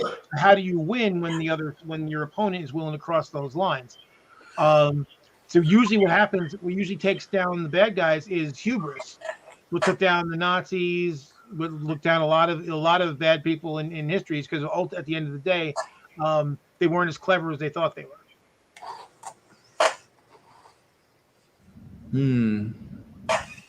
Speaking of taking things too far, we all heard about the latest events in the war on Christmas, where some crazy guy set fire. Don't laugh, Joe. You're going to make me laugh. Some crazy guy set fire to the Christmas tree for Fox News, and we must never forget Pine 11. Yes. Here's the best part about that. So I saw an article showing the aftermath, and I realized that the tree was not actually a real tree. It's a metal frame with shit stuck on it. So I said, so the tree is just a facade, just like their news reporting. Right. Come on now, this is serious business. Christianity was attacked. But baby Jesus was threatened by this act. Well, that's what always gets me about both, right now in this time in the world, it's radical Christians and radical Muslims that are the scariest when it comes to that. Oh, you insulted God, as if any supreme being would need any human's help. And I thought about this really deeply one day, and I realized if I'm wrong and there really is a God, there's nothing that anybody could actually do to help that being, because any being that's capable of literally anything that's possible, right? There's nothing that I can do that's actually really a help. That leads me to one question: what does God need with a starship? There you go. Exactly. Well, I mean, I want Green Machine said what took down the Nazis is their enemies were bigger than them. No, that's not what took down the Nazis. What took down the Nazis is they thought that they could take Russia in the winter. Yeah. And they weren't the first ones to make that stupid fucking mistake. So you would think, because Napoleon did the same fucking thing. And it's just like, you can't take Russia in the winter. Well, Eddie Izzard had a great riff about that. He's like, Napoleon had been there 100 years early. Oh, we're gonna get him. Oh, it's a bit cold. And then Hitler came. Oh, I got a better idea. Oh, it's the same idea. It's still cold. I mean, okay, I'm no expert on World War II history, but I mean, I've read enough accounts of like, so like, I don't remember the name of the city, what city it was, but the Nazis had surrounded this city, and they're like, we'll just like starve them out, and the people that were basically like building a wall out of bodies on the outside of the city to keep the Nazis at bay. They were using the bodies of their fellow citizens. Yeah, Leningrad. Yeah, when your enemy is that, you're losing. You're losing. Because again, who is more ruthless? Well, and this is the reason why, at the end of the day, we were not successful in Vietnam, right? We were not willing to be as ruthless as it would have taken to actually defeat a people who said, we got bodies and we're willing to spend them. Yeah. Yeah, some of the things that, like sending the kids into groups of soldiers with grenades. I mean, it's just like, yeah, you can't. How do you defeat that? Yeah, well, it's like, and Paul will be familiar with this. No dictator, no invader has ever held a population by force of arms forever. That's right, and you know that goes to another. It's like the center cannot hold, right? Anytime any empire will eventually crumble because of that very principle. Sooner or later, people don't want to be ruled by someone else. You know, they want to be ruled by whoever they think their own people are. You know, and yeah. And I think that it bears down on the white supremacist problem we have in America, because that's exactly what this problem is with these people with this mentality that they want their rulers to be white people. They got really pissed off and hurt by Obama, and they're never going to forgive the country for it. And they're really trying to have some serious payback. Yeah. How many people do you think are really conscious of that kind of bias? How many people do you think actually think to themselves, yes, and they could even say to another person, hey, I just want white people to be this or that, right? How many people do you think are actually conscious of it? I mean, there's a lot of people who are unconscious. But what percentage do you think are actually conscious? Millions. A lot. Percentage, I don't know, but millions of people. I would say of the people who have the attitude, probably about half. But even the ones that are conscious of it, they rationalize it. This is like, you look at people like the so-called race realists, if you remember them from a few years ago. They're always looking for a justification for their bigotry. Well, right. I'm not a bigot. It's just that there's scientific evidence that black people are inferior. See, and this is what I used to love to challenge them, because I'd say, okay, for the sake of argument, let's pretend that those statistics mean what you think they do, right? Well, see, you want to treat all of us based on that statistic, but that's why you're bigoted, because my IQ is at 94. My IQ is 140 and 160. So if you're going to treat me like the demographic I come from, that's the definition of prejudice. That's the definition of bias and discrimination and so forth, because you're looking at a broad group as opposed to me as an individual. So this is where your logic fails, and then they always usually would wander off at that point because they had no response. I mean, they try to rationalize just about anything, but yeah. You got to remember though, like okay, the Charlottesville Unite the Right, which really the real name was Unite the White. They all of those people, 100% of the people that were there for that cause, were completely aware that that's what they wanted, because they took to the streets and they shouted, "Jews will not replace us." I mean, they are, blatantly saying it, and they're all members of larger groups that are scattered around the country. So when you take that into consideration, there's a lot of them. There's a lot. Yeah, hey, but like considering, let's say, look at a Trump rally, right? I'd say most of the people that go to a Trump rally don't think that they don't consciously think that sort of thing, even though many of them would actually support things that would support that mindset. But it's this element of them being conscious of this sort of thing. That's the one of the biggest problems is the conscious element of it. I disagree. I disagree. When if you want to talk about like Republicans or conservatives or even the right, and say that the majority of that group doesn't, I'll give you that, right? But if you say specifically a Trump rally, No, that at a Trump rally, I would say that the majority of those people are absolutely white supremacists and know it and are proud of it and will say it on camera because many, many, many, many, many of them have said it on camera. Yeah. I do think it's the majority of the ones that actually go to the Trump rallies. Absolutely are. Wow, I guess I look at it. I'd say I would think it's a minority who are conscious of it, but it's interesting to. I mean, because some of the footage that we see is cherry picked footage. When you know, so I mean, the number of people who go to the Trump rallies, when you look at the entire right wing, it's actually pretty small. And some of them follow the tour of Trump's, traveling circus from city to city. So it's not as many people as you would think, but it's still a lot of people that each went to, every single city or every city that there was a rally in. That's still a minority of the right, but it's a majority of the people who are at those rallies are white supremacists. Yeah, I mean the other thing too is there are a lot of people who wouldn't necessarily go to a rally, and they might not even say that stuff out loud, but they do think it, and it's evident in other things they say. It's well, for instance, like we talked about this before, if all these people that are making excuses, how many people who didn't go to to this weren't there for the 6th and probably never would have gone, but now are carrying water for it? How many? There's a lot on the right wing that are carrying water for it and saying it's not that big a deal, but the same ones thought that BLM was the worst thing that happened to the United States. Now this is, and at least some of them, because they consciously view Black and brown people as not real citizens, not real people, and illegitimate. And that's why they thought Obama was illegitimate, because at the end of the day, they did not like having Blackie McBlackerstein as fair skinned and unblack as he could be.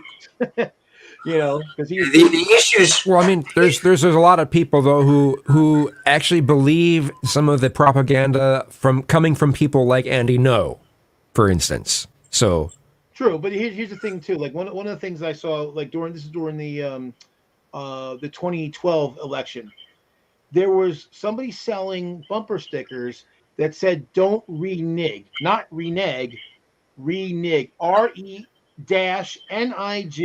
I remember that. Now that's that's unmistakable what that's saying, because renege is RENEGE and there's no hyphen in it. Don't renege. So, but there were a lot of Republicans that basically, oh well, that's not racist. I'm like, are you out of your fucking mind? Wow. Yeah, I mean so they will rationalize it. It was a senator. I think it was a senator called Obama Boy. And then there was what's his face. I don't remember his name now. Who shouted during the lie during the Joe Walsh. Joe Walsh. I mean, it's like there was no respect, and it had nothing to do with party. It was because he was black. Right. I just want to say in response to what Kazum said a minute ago about Andy Ngo. I mean, anybody who believes that guy already had those opinions in the first place, and they're looking to Andy Ngo to justify or reevaluate them. The only person. Do you think Andy Ngo is a white supremacist? Just curious. I think he markets to white supremacists, so it's irrelevant whether he is or not. So that's fair. That's fair. The only person I have ever heard talk about Andy Ngo is Kazum. The only person I ever heard, the only place I've ever heard his name was on this show. The only person I've ever heard talk about him is Kazum. I do not believe on Twitter these days, Raven. What was that? Do you spend much time on Twitter these days? Yeah, and I don't know anybody. You can miss Andy Ngo if you're on Twitter. Yeah, he's all over Twitter. So I'm just like, well, okay. I mean, you don't follow some of the. I mean, look. I purposely go out of my way to follow a lot of more right tilting things just to see what they're doing, and so I like to know what the other side is thinking. I really, really like to know what they're thinking. So because I don't want to feel ignorant of what's going on. I've watched you, Kazoom, so that I don't have to follow all that shit. You know what I mean? Thank you very much for your service. I know what they're thinking because I'm a black dude in America and I've had 53 years of it. So I don't need to go looking for it. It usually finds me. Yeah, but it does change, and the methods they use fluctuate, and some of their major messaging changes over time too. So It's like a virus. But the song remains the same. It's like a virus. Whatever doesn't kill you regroups and tries again. Yeah. If I can point out one of those evolutions of what they're saying, straight up racist Klansmen know what the 14 words are, right? We must secure the existence of our people and a future for white children. If you say 14 words to them, they know exactly what you mean, and they will recite it for you as like a handshake, a secret handshake, right? The Vice article that I put in the chat that Paul put out to everybody, in that you'll see this Acid True Church, right? And this church, Acid True Church? What? Acid, they're Druids. Oh. Acid Druid, right? They've created a church where only white people are allowed. And if black people come, they're not going to be mean to them. But in the article, like the video portion, they'll say we're not going to be violent to any black people that come to our church, but we will let them know. Asatru is not Druids. Yeah, I saw a headline that said the last remaining whites only church in existence, and this must be what you're talking about. Yeah, that's the story. And if you listen to the video that's embedded in it, they say a version of the 14 words slogan that they're trying to secure an existence for white children in the future, and that it's okay for them to want there to exist white people in the future and them to not be diluted. They're trying to preserve themselves. That rhetoric is just rife in old Klan paraphernalia. Well, I mean, there's a lot of people out there, unfortunately, who seem to really be honestly scared that white people are in. There's a possibility of the. What's the word? When something stops existing, Extinction, yes. I'm sorry, my wording is gone. Yes, there are people that are honestly worried of the extinction of white people. That it's strange. I have a question about that. Asatru is not Druidic, and it is not white supremacist. It is literally like Norse pagan. So the video that's embedded in that article actually goes to a different Asatru group that completely disavows that group.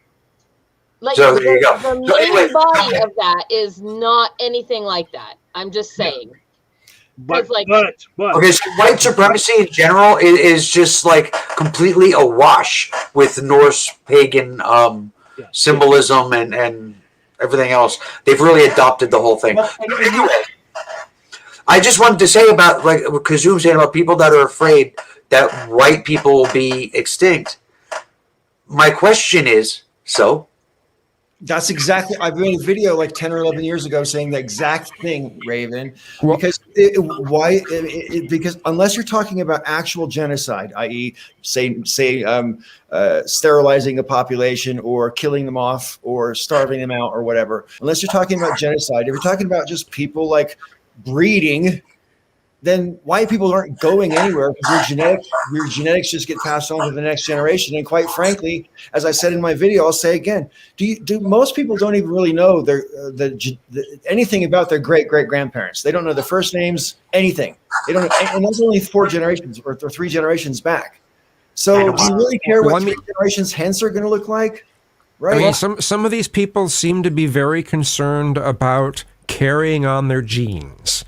And this is some of the same reason why some of these same people have an issue with gay people. They're like, well, how can you be okay with being gay because you're not going to carry on your genes? It's one of their arguments, and it's. The funny thing is, though, is that even if their children end up marrying black or brown people in the future, their genes will still continue on. But see, they don't understand the first thing about that's the thing. They're obsessed with genetics and they don't know the first thing about it. They don't think about it. Well, see, this is something that actually reminds me of two things. One, it's like their first thing they're afraid about is becoming a minority in the United States. And my favorite answer to that was that meme with Gene Wilder as Willy Wonka. He's like, oh, we were afraid of becoming a minority. Why? Are minorities treated badly or something? So yeah, they're afraid they'll happen to them what they've been doing to other people. But the other thing, too, Richard. Well, therefore, the solution is to make it not suck for minorities. Right. There's a great video that Richard Coughlin did years ago, where he went after the race realist hard, and like it's funny because they really, I think they kind of like buggered off after this. I don't know if that was the only thing that I don't think it's the only thing that did it, but I think it helps. Is that he was like, well, okay, well, you guys think that white DNA is superior. But you're afraid that if a white person and a black person mix, that the black DNA takes over. Well, wouldn't that mean that black DNA was superior? Yeah, it does. Well, I mean, on a level of genetics, I mean, what's superior on a genetic level may not be the same as what's superior as to far as on a social level, what should be considered superior. So, I mean, those things. Genes. I mean, culture and actual genetics are very much different things. So, but culture is not passed genetically. Culture is a matter of environment, how you're brought up. Yeah.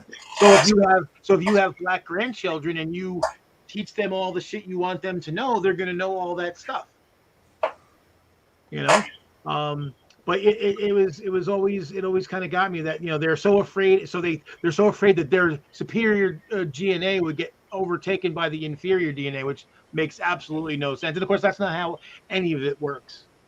Well, they don't seem to be pushing heavily against incest. I find it kind of interesting. But, yeah. Well, sure. Well, that preserves their white genes. Yeah, I mean, they want purity. The Habsburgs. So this is a bad idea when cousins marry. It was a bad idea. Yeah. Oh my God. Yeah, that's crazy. Eddie answered that down. Another one of the things that was like, you don't get any really royals that are like, hey. You get like, oh, you're a plumber. What on earth is that? What? It's like, oh, you're a plumber? What on earth is that? Because you got these toffee-nosed idiots who are like inbred. Oh. The UK royals are all inbred because it's the same like 7 families that keep marrying each other. They get the chin and the big head and yeah, inbreeding. Chimney. Well, it's really funny because when you hear like patricians usually talk about breeding and like how the people on top because of breeding, and they're literally talking about inbreeding. Because only a royal could marry another royal, at least, well, up till recently anyway. Okay, so what you missed, Vegas, was that Kazuma had said that the white supremacists in this country don't really seem to have a big problem pushing against incest. Yeah, they're okay with incest. Well, I mean, they've openly said there have been, I mean, I don't want to say just white supremacists, but like Trump supporters in particular, a lot of people on the right have complained that they're having a hard time getting laid because when people find out their political affiliation, they back away. As they should. As they should. Yeah. If I was young, free, and single, and I found out someone was a Trump supporter, I'd be pretty frigid afterwards. I'd be like, "No, you know what? You know what? What was that over there?" Yeah, out. Wait, does that make us bigoted that we won't have sex with conservatives? I won't. Not knowingly. I certainly won't have sex with someone if I knew they were a bigot. That's for sure. I've had that. yeah, no, I won't. You know, I have a number of small handful, but I have a small handful of friends who are Trump supporters, and I'm still their friend. I'm not going to stop supporting them, but I do know people that support Trump. So I do too, and it's not comfortable. The only Trump supporters still in my life are a few family members, and that's it. I pretty much, there are people who I like people I know. You know, I play strategy games. Strategy games people tend to be current or ex-military, tend to be more conservative. Not all, but many of them.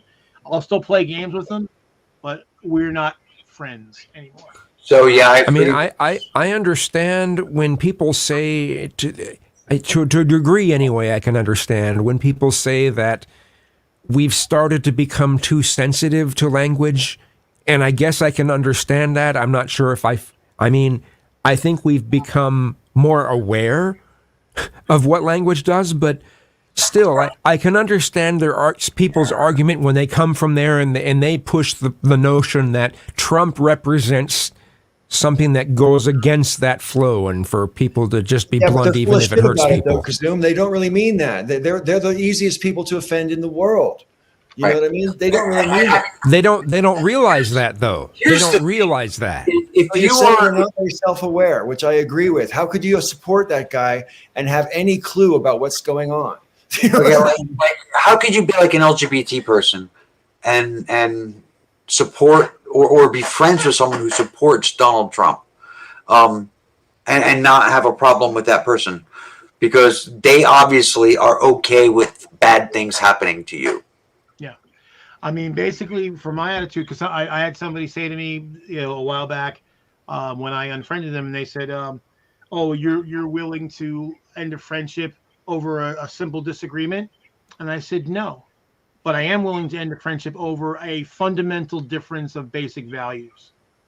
And this is where we part company. I mean, I'm still willing to be friends with people who we have basic different fundamental. I'm still all right with it because I and maybe some people have a hard time putting on their shoes for a moment, even though it's detestable at times. But I can still put on their shoes and still relate. So I don't know. I can't be friends with, and I can't relate to somebody who would support someone who wants to actively hurt me. If you love me, it's just that the people usually don't realize it to the degree that we understand it. We, like you and I, understand how far that goes, but they usually don't. The people that feel this don't usually realize the extent. I get what you're saying, but then it's on me to tell my brother or my best friend from school, or whoever it is, it's on me to tell them. You do realize that by voting for this person, supporting this person, you are actively supporting policies and laws and legislation that will take my rights away or hurt me physically or possibly even put me in danger. And if they say, I'm okay with that, okay, well then I did my part. They're out of my life. They're gone. I can't be friends with somebody who will support my harm to me. I can't be friends with that. Generally, when I try to explain that, that's you. Good for you. Enjoy that. When I try to explain to people those kinds of things, they usually don't believe it. They don't believe it. They'll say, "Oh, look, Trump held up." They'll say Trump held up a rainbow flag at one of his rallies, that said LGBT for Trump, and I'm just they'll say that, and they'll fuck you, Vegas. Fuck you, Vegas. I'm just saying that these people, a lot of these people honestly don't believe that it hurts us as much as it does. But look at this nonsense. The problem is that some of us get put into the uncomfortable position of how to go about organizing an economy versus social issues. And you're talking about a home economy, a household economy. Well, the individual people households, economies in this country have always been better, at least for the last several decades, under Democratic administrations than under Republicans. That's a fucking fact, whether you like it or not. The economy always does better under Democrats, and the economy under Trump fucking tanked. It tanked. And if you say it didn't, you're a fucking idiot. And I already know you're going to say it didn't. You're probably sitting there in your fucking chair right now saying it didn't because you're a fucking idiot. You're an idiot. I'll be right back. You're an idiot. Fuck you. Yeah, I mean, that's the thing. Next. I mean, basically, you need, like, okay, if I explain, and I have, and I've gotten knockdown dragouts with people, and basically, I come to a conclusion that they either they're not willing to know, or they do not care about the things Raven's talking about. That I could be hurt, that friends of mine can be hurt. Oh, and the economy can be hurt. All the thing, and the security of the nation. I mean, how safe is the nation when we have a president who basically had secret basically kicked the interpreters out, kicked his own people out, and was sitting there with Putin and a bunch of KGB people. No, I can't, Joe, because every time you show up, you say stupid fucking shit. And you do it to piss people off. You do it to get a rise out of people. And you kind of succeeded, but not really. I'm not mad at what you said. I'm mad at the reason you said it. Fuck you. Well, that's the thing. I really, when someone goes out of their way to get a rise out of people, and then they do, you don't get to play victim. So like your goal is to get under people's skin, and then you do. Mission accomplished, I guess. But then you're not the injured party. I want to take this in a little bit different direction and just point out that this week, the most visible trans person was Blair White, because she was on the Joe Rogan podcast, and she's a Trump supporter. Yep. Yeah. So and that's the his thing. audience now thinks that is trans people. She has a lot more visibility than actual trans people do. Okay, so I saw her picture. I was on something. I don't remember what it was on. A meme or I don't know. She's short, isn't she? Not sure. Is Joe Rogan short? I should look it up. How tall is she? Short. Yes. Okay, yeah, because she looked like she was slightly smaller than him. But yeah, I mean, yeah. Another thing too is as far as to Vegas' point about socialism. Well, the right talks about socialism all the time. The war on Christmas, welfare, they abortion. They're constantly neck deep in social issues. So don't tell me that they're not paying attention to that shit. The social issues that they care about, though, are exactly what we've been talking about all this time. The white ethno-state.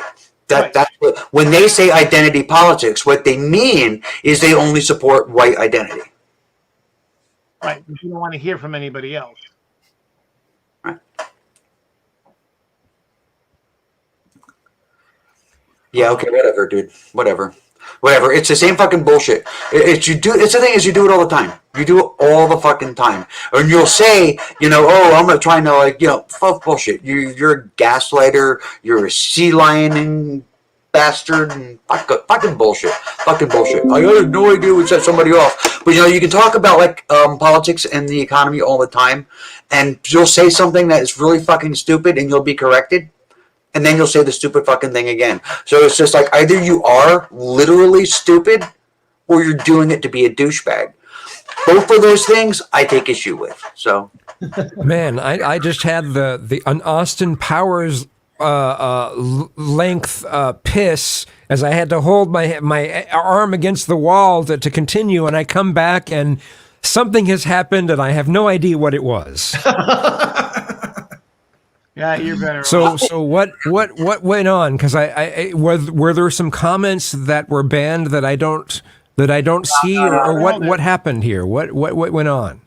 No, Vegas is saying the problem is that some of us get into a position where we have to worry about our economy versus social issues. So, which is why he's saying that defends people who will support Trump over other people.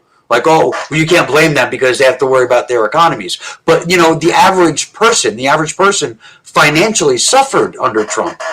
So it's because of their mindset about supporting Trump is why they had to worry about their personal economy. But from their perspective, they think even if Trump's policies don't help them, they think that Trump will help the economy. That's their belief that Trump will help the economy. But then they're stupid, especially It doesn't matter. It doesn't matter whether they're stupid or not. They believe their belief. Sure, I get that, but what that and $1 gives you $1. I mean, what difference does it make? I mean, at the end of the day, what it comes down to is, they voted the second time around. They voted for somebody. 77 million of them voted for somebody who fucked them over for 4 years. But that's not voting for again. But that's not the same thing as supporting negative things happening to LGBT, for instance. It absolutely is. It absolutely is. If you're voting for a candidate that says, I'm going to guarantee you more jobs, which they're not going to do, most can't. It just isn't something that comes out of that office, right? I'm going to guarantee you more jobs. I am going to create a constitutional amendment to give everybody cake. And by the way, we're going to kill every third gay person, right? If those are their issues, and you say, I like cake, I'm voting for that guy. You're voting for the entire policy platform, all of it, which includes killing every third gay person. You might not like that part of what you're voting for, but you're still voting for it. Right. The people. At the end of the day, to what Vegas was saying about but basically this is the justification people have for defending Thomas Jefferson. Well, he knew that slavery was wrong. He wrote extensively about how wrong it was, but he continued to practice it because he had to maintain his wealth. And he also continued to rape his slave. Yeah, so that makes it so much better that he knew it was wrong, but he wanted to maintain. He wanted to keep being as rich as he was. So fuck those black people that he knows that he's harming. And so at the end of the day, well, at the very least, even if they're not for those things, at the very least, it means they don't care enough about those things because they like the other things more. And they can do that. But again, to me, that means their fundamental values are so screwed up that I don't want to associate with them. They can go off. But some of these people, their fundamental values, they believe that if they believe, but that's weird to me. If they believe that the economy is the most important thing, then that's not the economy. But they've been led to believe what they believe. But again, you hold on one second, Paul. You just said so they believe the economy is the most important thing. So if other people or horrible things are happening to them, that's not as important as money. Again, they can believe that, and I know there are people that believe that, but I don't want to associate with people like that. I basically say, if you value money over the suffering of other people, you are a degenerate, and I don't want to associate with you. They think it'll trickle down. They think it'll trickle down. The money is irrelevant. The money's irrelevant. The money's irrelevant. They think every politician that runs for every single office that exists, every single politician that runs for every office has a whole list of things that they would like to do, right? And every single politician, no matter what their party, no matter what their religious background, no matter what their race, a lot of things that they want to do are good things. And some things that they want to do are bad things. And if some of those bad things are going to actually, in real time, in the real world, hurt real people to the point of losing homes or losing their rights or being locked up or having their kids taken away or losing their freedom, right? And everything else you like, if you vote for them knowing that they have this other stuff on their agenda, you may not like those things, but you're still supporting them with your vote. So it doesn't matter if the economy, it doesn't matter if they believe that they'll make a good economy. They could actually create a beautiful paradise economy, but they're still hurting people. I would like to hear Kazum's entire point uninterrupted. Finish your sentence, Kazum. These people they believe that if you fix the economy, it will trickle down to all the other problems. That's what these people believe. And we can't, if they believed differently, if they didn't think that it would trickle down, then yeah, we could say something negative about them. But if they honestly believe that if they fix the economy issues, that it will trickle down to everyone else, how can we be angry at them for having that belief? I'm a politician. I am running for office. I am running to be the leader of the Kazoo squad.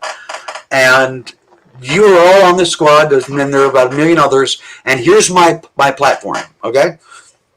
I will fix the economy, the Kazoo economy. I will fix it. It'll never be a problem again. I can guarantee it. And I will deliver a speech saying so that is so good that you absolutely believe it. And I provide a plan that's been viewed by economists who also agree that my plan not only will fix all those problems, the economic problems, it'll create a surplus at the top that'll trickle down to everybody else and spread the wealth. I also promise that everybody gets free cake, like I said before, because God damn it, I want to make sure everyone gets the cake. Okay? And also, every third gay person gets either killed or imprisoned. I don't care how good the economy is, Kazoo. I don't care how much it trickles down or how much people believe it trickles down. But that's going to hurt people. But that's bringing up something. Where has Trump pushed something that should be killing gay people? Trump supported laws, and he actually enacted things that harm gay people, that remove benefits from them from the federal government. I agree, but the example you just gave was what you went a little too far. So argumentum absurdium. The whole point was to make it so absurd that you understood it. Okay. Okay, kids. Here's the thing. Here's one thing I want to point out to you, kids.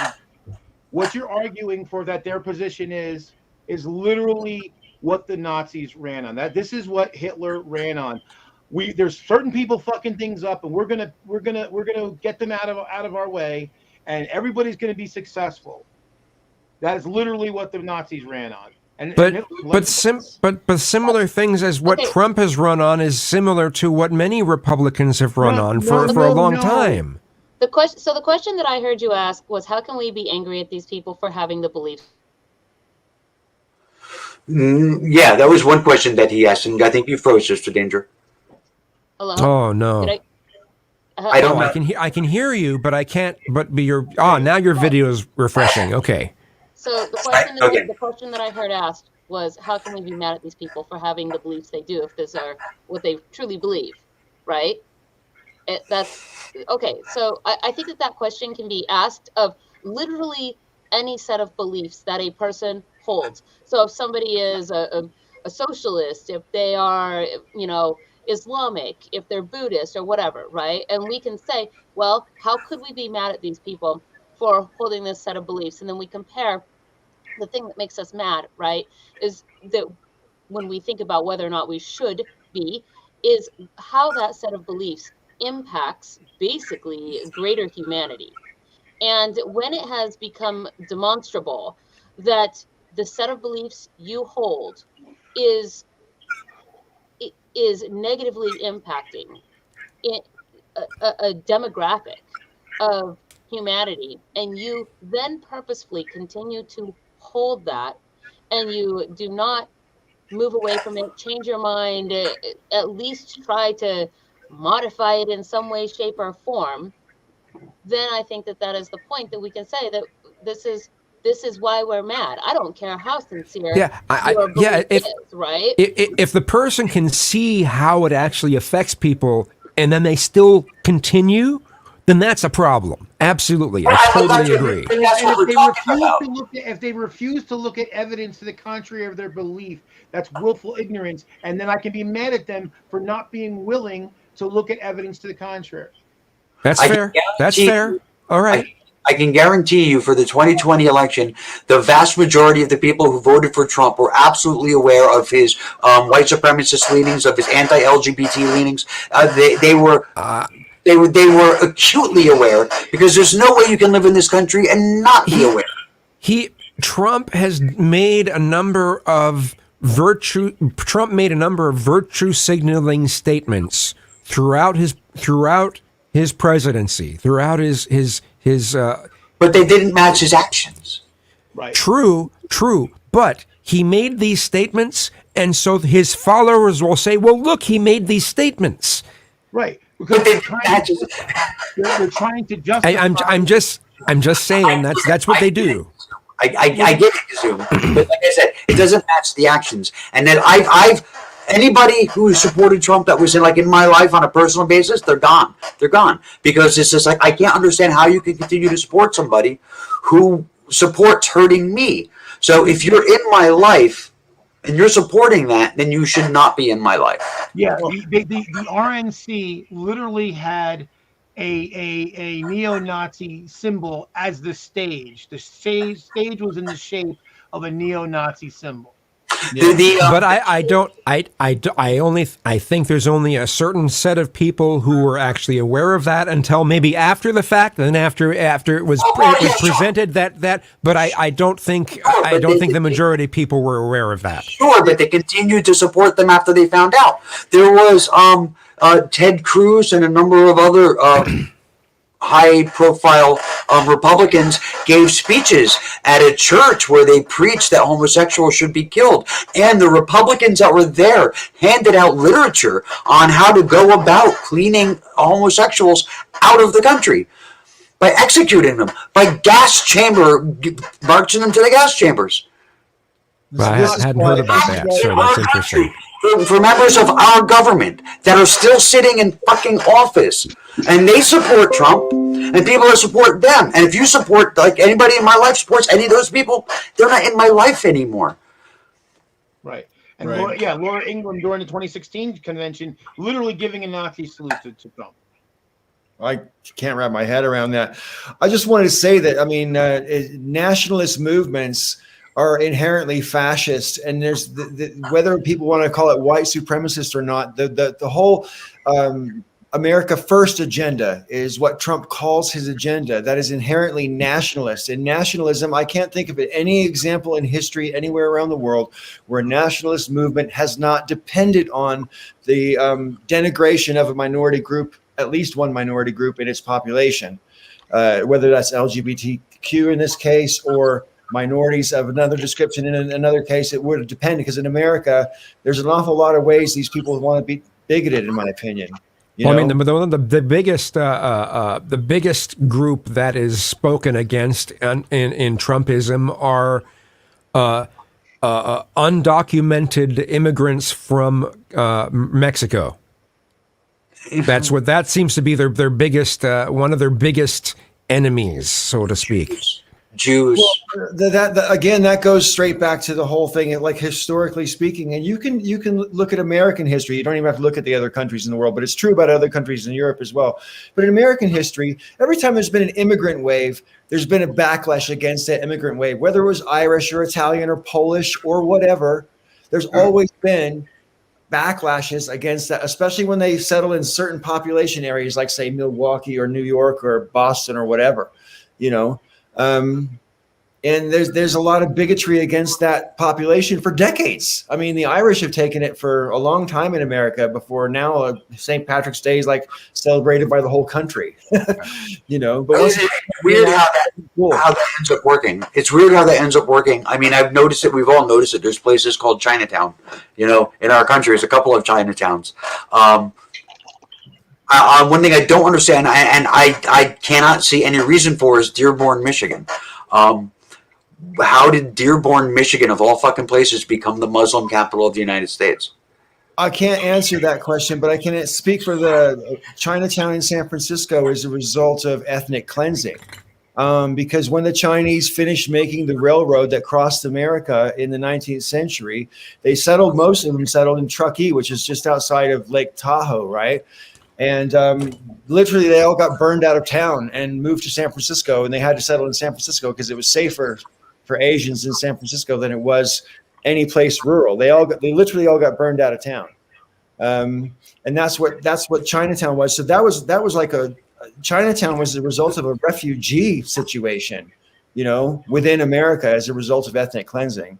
Well, that's what gets me, because then what'll happen is bigots will point to these enclaves, and they'll say, "Oh, well, see, they don't want to live with white people; they're with themselves." I'm like, they're doing that because when they don't get the shit knocked out of them. There's a Muslim community in New York State where I mean it's got walls around it, and I mean it's an entire community inside this, walled off, area, and people around here have been like freaked out about it for years, and then I don't remember how long ago, it was several years ago. All hell broke loose about it because some Fox News, I think, did a story about it. And people got all up in arms about, why are the Muslims there? Oh, it's a training camp. Oh, it's terrorists and fucking stupid shit. Raven, I know you're reading the comments right now. I can see your eyes shifting out.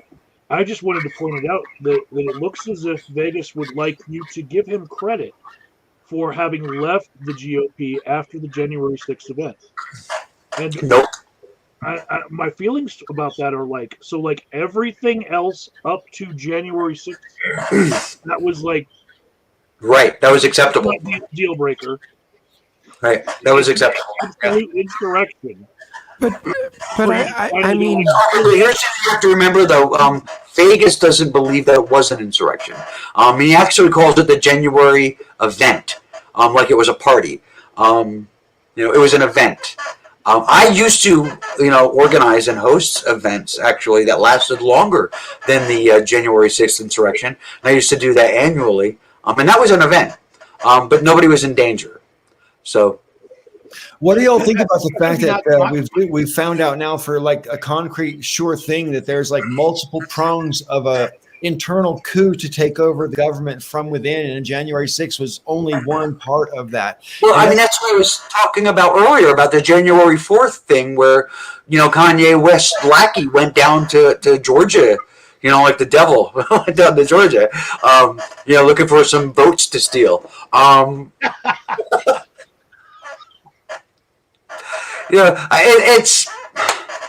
don't know. Here's the thing: check out CRB Vegas's latest comment, and this is I think it's relatively reasonable. It seems pretty reasonable to me. Yes. Here's the thing, though. Okay, so Vegas still has conservative economic ideas that have failed every time they've been implemented for like my entire life. Yep. Well, I mean, yeah. At least, and in a case like Kansas, where they were able to do it unbidden by any other outside forces, it failed spectacularly. Yeah, conservative economic ideas have failed for 50 years, or at least close to 50 years. Yeah. I think it's time that we stop talking about conservatism and economics at the same time, because conservatives don't know what they're talking about. That's number one. I mean, go ahead. Number two, he said that he left the GOP because of growing amount of insanity pertaining to QAnon. But the right wing, and not necessarily the GOP or the Republican Party, but the American right has been crazy for a long fucking time. This isn't new. It wasn't QAnon. QAnon came out of other things. The New World Order people, those are the QAnon people. The Alex Jones supporters, those are the QAnon people. This isn't new. The insanity's always been there. Right. Yeah, I mean, that's the thing. And as far as, again, with the economy, I mean, the other thing, too, that where I get pissed with Vegas sometimes is like, to me, the argument is never, conservative, capitalism versus, socialism. Again, I'm not a socialist either. I believe in a hybrid economy because that's what's actually worked the best around the world in places where it's existed. Because I try to remind people who again, the friends of mine on the left who also don't understand what socialism means is just as badly as the right wing doesn't. And we treat you like, no, so if socialism is state run all the stuff, state owns the industry, state owns the means of production and distribution. That's not what we have in any of those left-wing democracies that we like in Europe. None of them are actually socialist. They are social democracies. They're not democratic socialists. They're social democracies, and they have a market economy, which is capitalist to some degree, and they have substantial government regulation and some significant taxes to prevent the concentration of wealth and to prevent the concentration of power. And that's what I want because it fucking works. I'm a pragmatist. I hate the term worldview. I don't have a worldview. I have, let's look at what's out there and let's see what's working and what's not and throw away the shit that doesn't work and do the stuff that does. Because I'm an engineer. I'm about solutions. I don't give a fuck about ideology. I really don't. But that's just your opinion, man. Yeah. So the reason I used to be more middle. The reason why I'm not, it wasn't that I got overtaken by some radical leftist, is that I watched what happened and what worked and what didn't. I said, oh, that shit I used to believe, that doesn't work. So I'm going to go over here.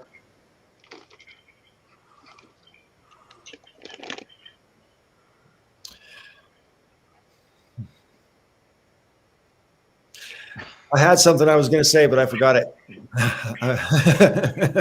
That's okay. It happens. It does happen. Happens a lot. If we didn't quote unquote blow up the money supply, we'd be in a depression right now.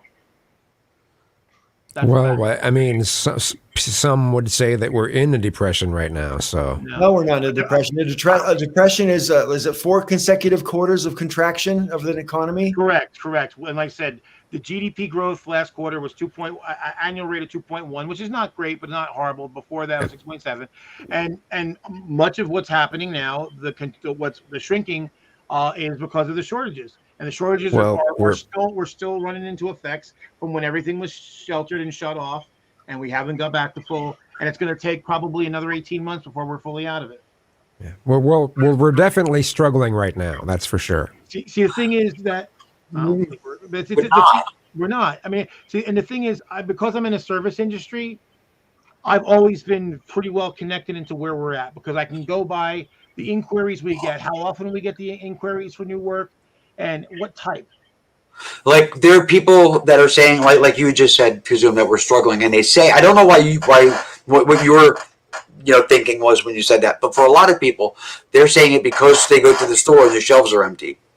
The problem is merchandise it's not on the shelf, but it's not like it doesn't exist. The merchandise that's supposed to be there does exist. It's sitting in a container on a ship in the ocean forever now, but it's sitting there. I'm looking at how one element to what I'm looking at is just how many homeless people there are now. That's exactly everywhere, all over the place. I mean, everywhere. You see footage of it everywhere. I see it all over here in Tacoma in places I never thought I would see it. Homelessness is on the rise to extreme, and that is not a good sign. Right. Because we stopped, quote unquote, blowing up the money supply and having moratoriums on evicting people. Yeah, we stopped protecting people from being evicted because of the losses they had gotten from Trump's handling of the COVID virus. Right. So as we said months ago, there was going to come a time when those things ran out, which they have now, and that was going to lead to large homelessness, which it has. And it's just so frustrating to me because I know I bang on about this a lot, but I mean, public housing, it would create loads of jobs, create housing for low income and homeless people, and just improve the quality of life for everybody because nobody likes seeing rows and rows and rows of tents and shanties. Nobody likes nobody wants to walk around that sort of area because they're afraid that it's dangerous. And the more those areas proliferate, the more dangerous it may be. I don't know. I don't.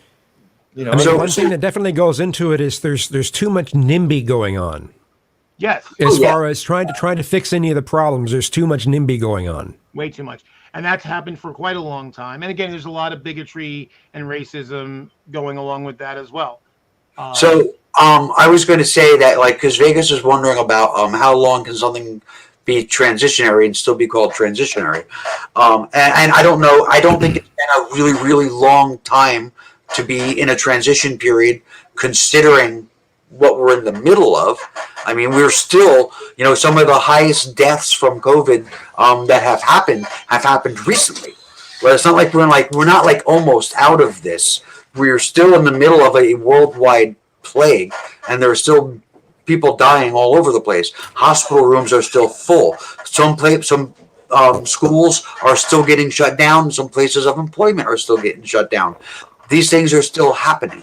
So it's not like, oh, we got through this crisis and now we're transitioning into, the economy and everything transitioning into something better. We are still in the middle of a world of shit. The world is on fire around us. Some of us are just more comfortable than we were a year ago. Yeah. I mean, the thing is that, and it's not that I'm not concerned about those things, Vegas, but the fact of the matter is, where we're at right now is we have shortages. We know the reason for the shortages, and they're going to have to work themselves out. There's no policy other than, well, actually, LA County started fining shipping companies, and all of a sudden they found more money to hire more people to start moving goods more quickly. So that's about the only policy that it's going to take. But that's government. Ooh. That's the issue, has been greed. They don't want to pay. They don't want to pay people. And what happens, if you're not going to pay people to unload the trucks or to drive or to unload the ships or to drive trucks, you're going to end up sitting with trucks sitting there full of merchandise. Right. And that's exactly what happened, because they don't want to pay people. Right. So what's happening, prices have gone up. And so here's the thing, there's people benefiting by those higher prices. Some people, not a lot of people, but certain people are benefiting. So another thing about, like I was saying before, about the merchandise not being on the shelves, but it's on the ships. That merchandise is bought and paid for by the companies that would normally sell it to you. It's bought and paid for, which means that the economy is healthy. It's not like the shelves are empty because everybody's broke. No, the economy is healthy. The merchandise is bought and paid for. The problem is in the logistics chain to get it to the shelf. That's the problem. It's not an economic problem.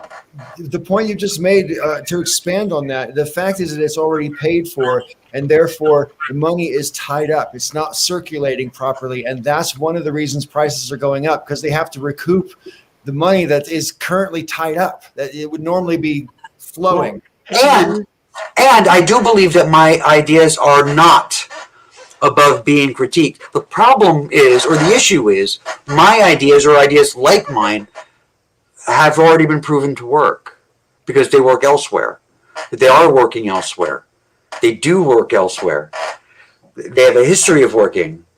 The things that we talk about when we talk about democratic administrations having better economies, that's all been true because it's historical fact. It's documented. So, well, also, again, can still be critiqued. We're no longer, quote unquote, printing money. We're not doing big handouts, and that's why we have a homeless problem. But hey, what's up with cause and effect? So what would you have us do that we can't undo the past? What would you have us do now? So you can see, if your critique is this is the problem I have with Brock. You could throw stones and say we're wrong all you want. Great. What's your solution? Give me a solution, because then we have something to discuss. If you want to tell me I'm wrong, okay, you said it. Now what?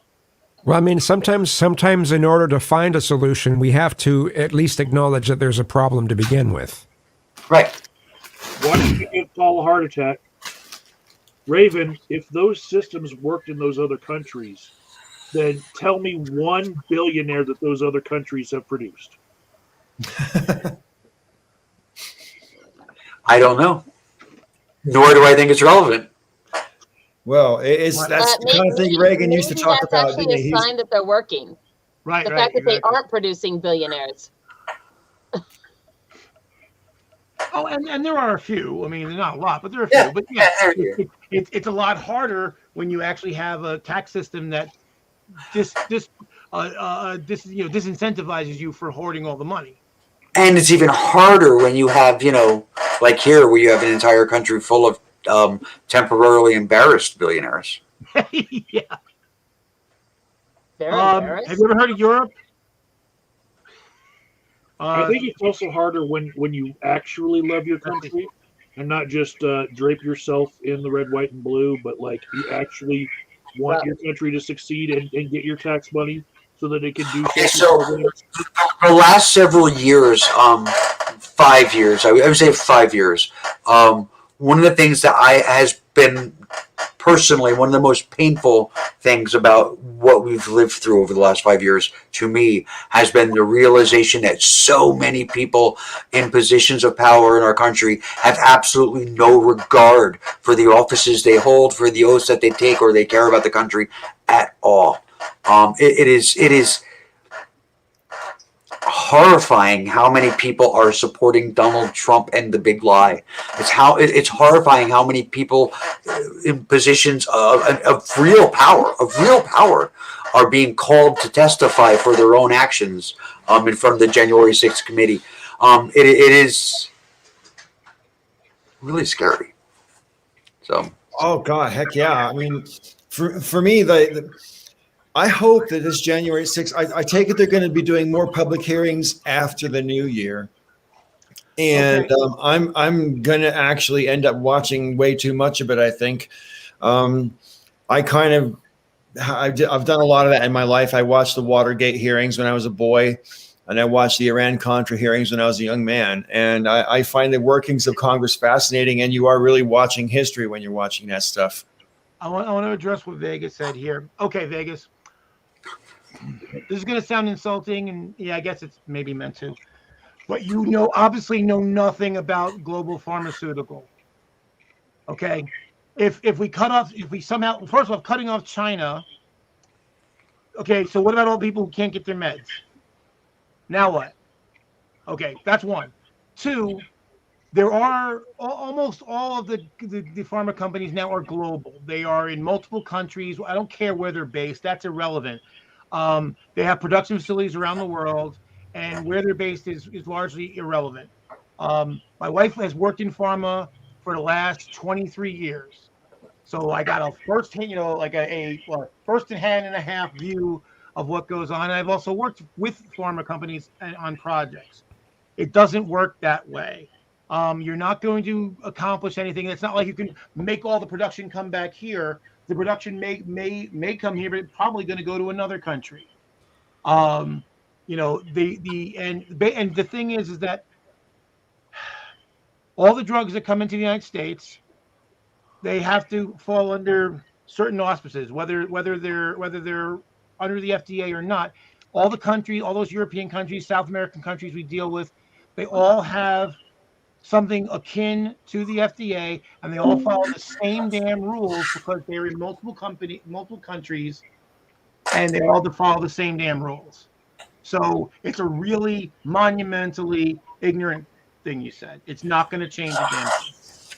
I think one of the biggest issues with that is that we need to work on revamping our copyright laws and our patent laws and things that, like, once it should be a fewer set of years that generics can be created after a main medication is created, and I don't think they should be able to combine two medications together and then say, "Oh, look, it's a new medication, and we can now chart." You know what I'm saying? So, I think that's the biggest issue, and not as much having other countries produce the product. Well, here's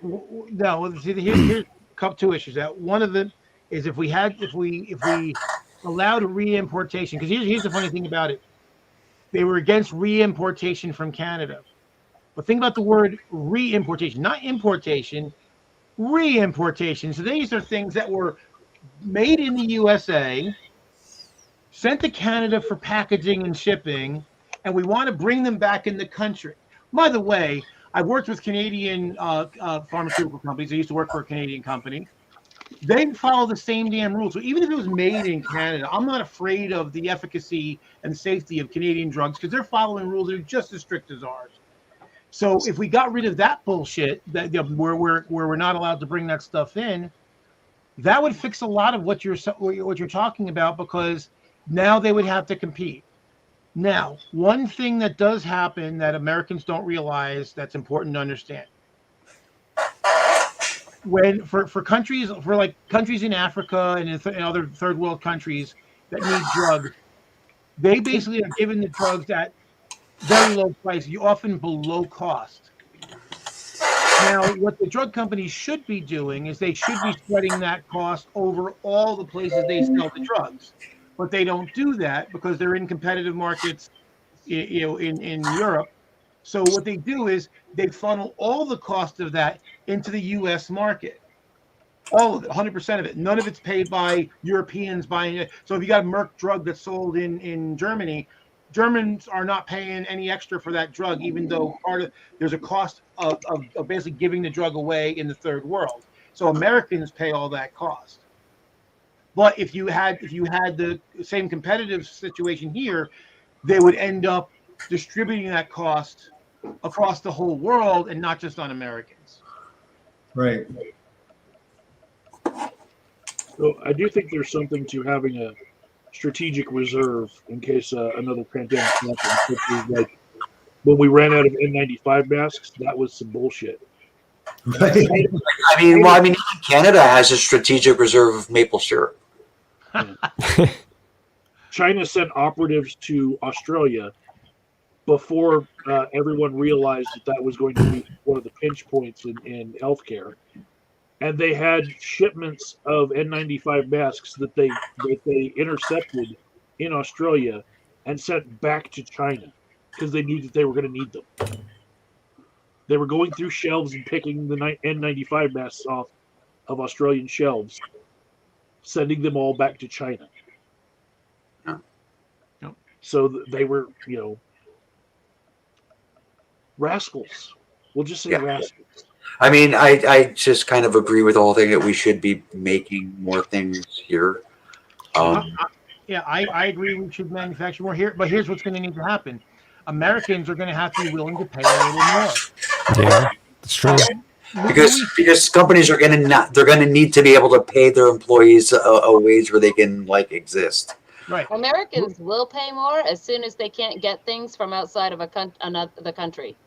Once that supply chain becomes less convenient than whatever you can buy handmade or made in America, that's where they start shopping. Yeah, the problem is that in a lot of cases there is no American alternative to buy from, and setting it up would be very difficult and expensive and would take quite a long time. Not saying it can't be done, but there's a lot of barriers to making that happen. But so I think the thing is, Louis C.K. it was on Opie and Anthony like 12, 15 years ago, and he basically they were talking about Walmart and the big conglomerates and saying how they fuck things up, but he goes, but it's not Walmart's fault, it's our fault because we stopped giving a fuck about our neighbor. So he said, you could go to your local store, your local Five and Dime instead of going to Staples, but fuck my neighbor because I could save 12 cents on a pack of printer paper. I can go to Walmart and buy, and mind you, if you think about Walmart, we're actually subsidizing their workforce. So those low prices are literally at the expense of the U.S. taxpayer. So you're not actually getting a discount. It's a hidden cost that you're actually paying for, but you just don't know it. But because we allow that to happen, they basically Walmart fucks over again the local store that's only, and the price differences are very often not that big. I think the basic point that Proctor Hawk is making, though, is quite valid because it's just a matter of national security. I mean, the more control you have over your economy, and it's also not escaped my notice that, when the American economy was at its most booming level, manufacturing was the backbone of our economy. Same thing in Britain, same thing all across Europe. And now for the past 35, 40 years, it's been the same in China and across Asia. So right? It's like, the most successful power in the world, the largest economy, the largest manufacturing base, the largest consumer base, the largest everything, for so long, there becomes a responsibility to help other areas of the world. And we've begun outsourcing a lot of stuff to third world countries. And we're like, we're helping them. But in the long run, we weren't. We were poisoning their air and their water and their soil and, making their kids work in sweat factories where they lost limbs and all this other stuff. But when we did that and we're helping them out, but then we stopped making this shit here. And then we 100% relied on the outsourcing to get our stuff. And the rest of the world is basically slave labor, so I can have a nice phone. Well, here's another example to go along with what you're saying. So I saw an article, and as much as I give shit to millennials and Zoomers, this was the headline was unfair. It was basically blaming millennials and Zoomers for retail businesses failing. because everyone buys online. So Right. that's not fair because we all buy online. However, one thing I did point out to some people who were, because I posted the article, I made it clear that I didn't agree with it, but the one thing where it is kind of true is that there are a lot of younger people, they buy only ever buy online, and then they complain about the lack of jobs. Well, it used to be there were a lot of retail jobs, but if you don't go to the stores to buy shit, there's no retail jobs. So you don't have the opportunity of a young person. Yes, you were a lot of people start out. They worked in retail. Maybe it's a suck job, but it got you going and you got started, you got some experience, and you hopefully moved on to something better. But you don't have that opportunity anymore because you buy from online, and those jobs went away. Because Amazon's fulfillment centers don't hire anywhere near as many people as a retail store. I remember Ross Perot. I don't remember what his economic solutions were to the problems we were facing at the time, which are pretty similar to the problems we're facing now. But I do remember him talking about we're going from a country that makes microchips to a country that makes potato chips, and he was right.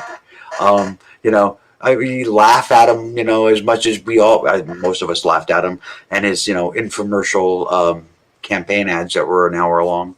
But he was right. Well, and actually, what's interesting is it goes even further, because one thing that where that comes from, he was critiquing Lynn Cheney, who was under Bush the first labor secretary.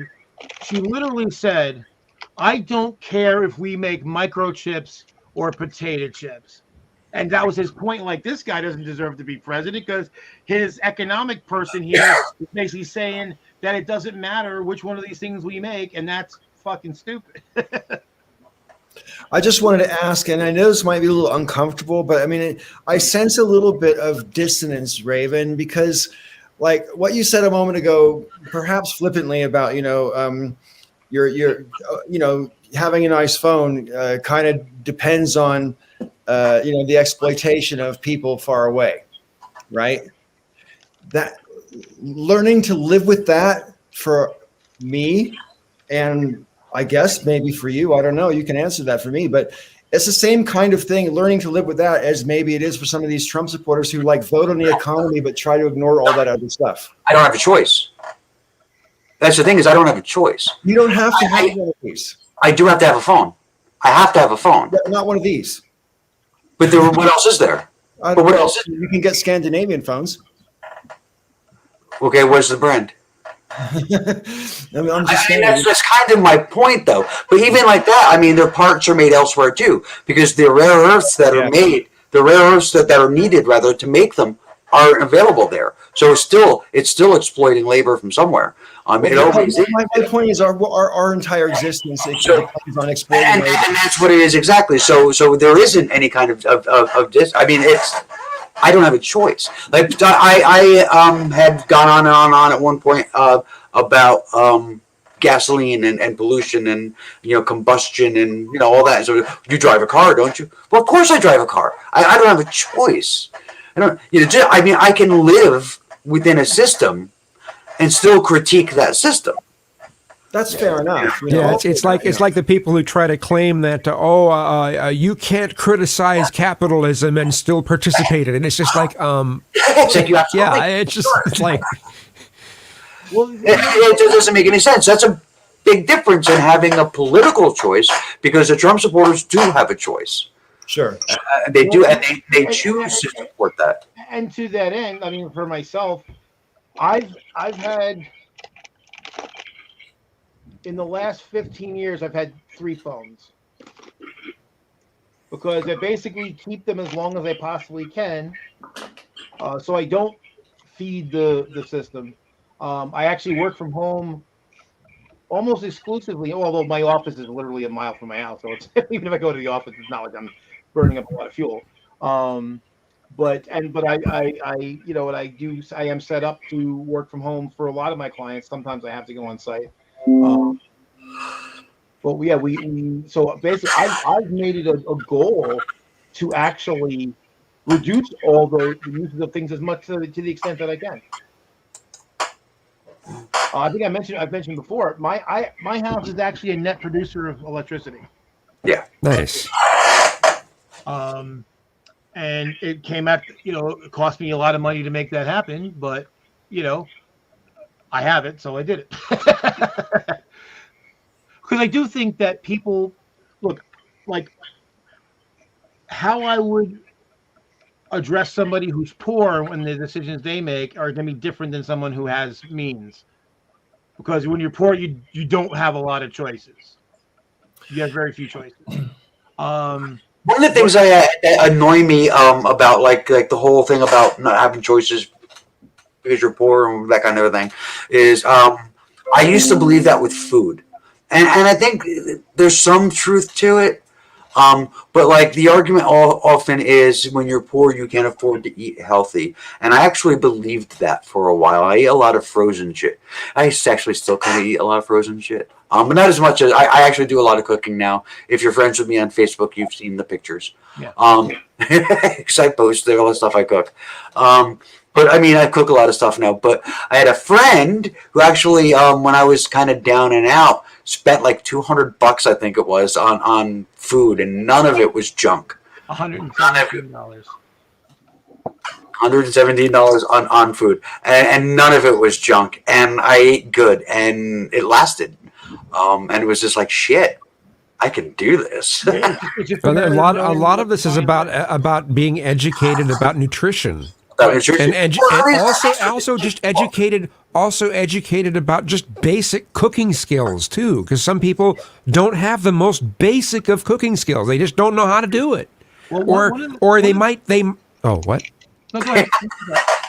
No, I was just saying they might kind of know how to do it, but it's just not attainable for some reason for them. They just don't think it's a feasible thing. So they just read what's on the box.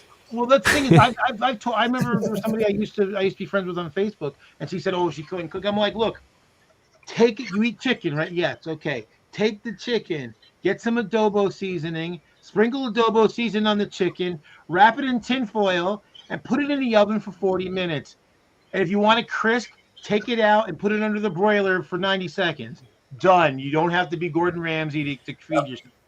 And it's way better than any TV dinner you're going to have, unless you're paying for the Martha Stewart $10 TV dinners. Have you seen those? Well, but to Raven's point, I mean, I've heard a lot of people, liberals say like, well, yeah, the people, because a lot of poor people tend to eat like McDonald's and a lot of garbage food like that. Well, they don't have a choice. Like McDonald's is like if you go and get a meal, like just say you get like the Big Mac meal. Depending on where you live, that's like $10-12. I can feed a family of 4 for $7 and feed them. So I will say, the more people in the equation, the more efficient I think a lot of the processed foods end up being. And that becomes a hard thing to fight against, because if you can like take an Encore frozen dinner that you paid $2.99 for and a bag of French fries that cost you $2.50, you just fed 7 people, or actually 6 people. You just fed 6 people for like less than $10. You can't. But another side to this though is that if you have more people that you can feed, you can buy more bulk, your staple. Foods that you need to create meals. Well, you can buy some of those staple foods at a more reasonable price. So you can. I mean, there's that argument too. So additional income to be able to afford to buy in bulk, though.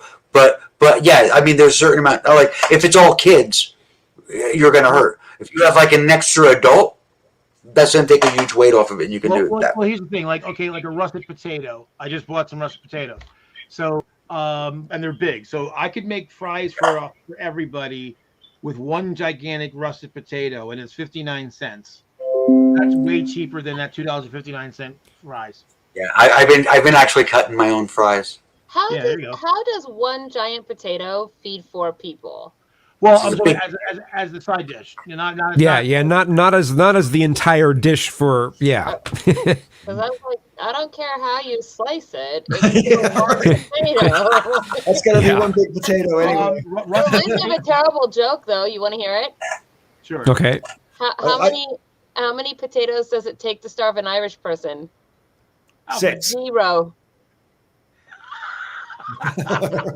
I get it. Well, That's see, pretty a funny. russet potato was literally that big, so you could make a pretty healthy portion of French fries. But yeah, I just- McDonald's isn't cheap, and and to Vegas's point, like DoorDash. I mean, I spend a lot on DoorDash because I'm lazy. I've never used DoorDash. I've been wanting to say about the comments that now have scrolled up, but I mean, the whole solar cell thing, Vegas mentioned and Propter Hawk mentioned, or I think it was anyway. And we've got Goal Zero solar cells, and we got a lithium battery storage thingy, and another one as well that's not lithium. And I'll tell you what, man, when the power goes out, they really, really save you everything in your freezer doesn't have to go. You know what I mean? You can just plug it right in. And honestly, I got lots of friends in California that because of the fires, everybody now seems to have a generator, because the power keeps getting turned off and on during fire season and stuff. And so I think, you don't need to be a survivalist to get a generator or a solar cell. I think now is the time. That's Christmas present time as well. So maybe it's a good gift, But actually the Propter Hawk's thing about gumbo. So you can buy on sale. You can get leg quarters for 79 cents. I've actually got them for 49 cents sometimes, but you can get them for 79 cents. You get a couple peppers, like 89 cents a piece. You get rice, which rice is dirt cheap. And you need some flour to make the roux and some oil, and some seasonings. You can make a decent gumbo. You say $6. When the pandemic first started, when I was still in the UK, rice was one of the first things to sell out in the supermarkets. After toilet paper, it was rice gone. It was like everybody wanted to stock up because they knew they're going to be cooking from home forever. Yeah, flour. Man, I'm so lucky. Oh, everybody started making bread, and including my wife, and it was just like, and all of a sudden, like flour was selling out. So we actually ordered directly from one of the flour makers, and so you had to get like 25-pound bags of flour. So I'm so lucky. I'm so lucky to live so close to so many. There's an Asian market where you can get just huge bags of rice and other and at amazing prices. I'm very fortunate. Asian markets are amazing. You can get, especially like if you got it's great if you have an Indian market and then like an East Asian market, because you can get like pretty much almost all your spices and herbs and seasonings for a fraction of what you'd pay in the supermarket.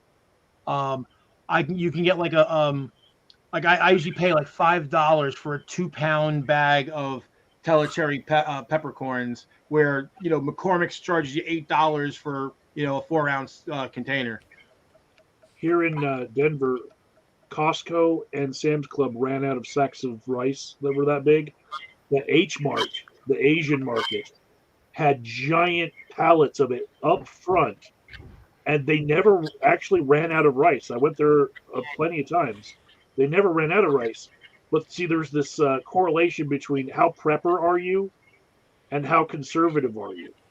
So the conservatives go shop at Costco and Sam's Club, but they would not set foot in H Mart because of no, it's the Asians that started this pandemic. They still blamed it on China. So they wouldn't set foot in H Mart. So they didn't have access to the freely available rice there. $5 for a giant 20-pound sack. They should have gone to an Indian market. Then they could have got basmati rice, big bag of basmati rice for almost nothing. I don't know that we have an Indian market. I'll have to look for that. Yeah, Indian markets are awesome. Like again, and especially when it comes to spices, because you get like McCormick's off the shelf. Depending if it's something esoteric, that might have been sitting there for 3 years. Whereas Deep Foods is like the major importer from India for spices, and they're here in New Jersey. And there's two large Asian East Indian communities here in New Jersey, one in Edison and one in New Brunswick. And so the stores they're turning that stuff over. So the stuff that's on the shelf was in India no more than 3 weeks ago. So you can sometimes tell by the color. the seasonings. Joe, I'm going to go ahead and admit that some of the seasonings in my shelf are 3 years old. There you go. See, my problem is I love buying spices, so I buy too much, and then when people come over, I know they cook. I'm like, just take some, just take. I've got lots. When I lived in London, I walked through a very, very vast Asian market, and I was marveling at how many vegetables, I guess, maybe they were fruit, I don't know, produce items there were that I had no idea what they were called, what they were, where they were from, what they taste like, any of it. I mean, it's just like a whole bunch of stuff I didn't know came from my planet because I'd never seen it before. Yeah.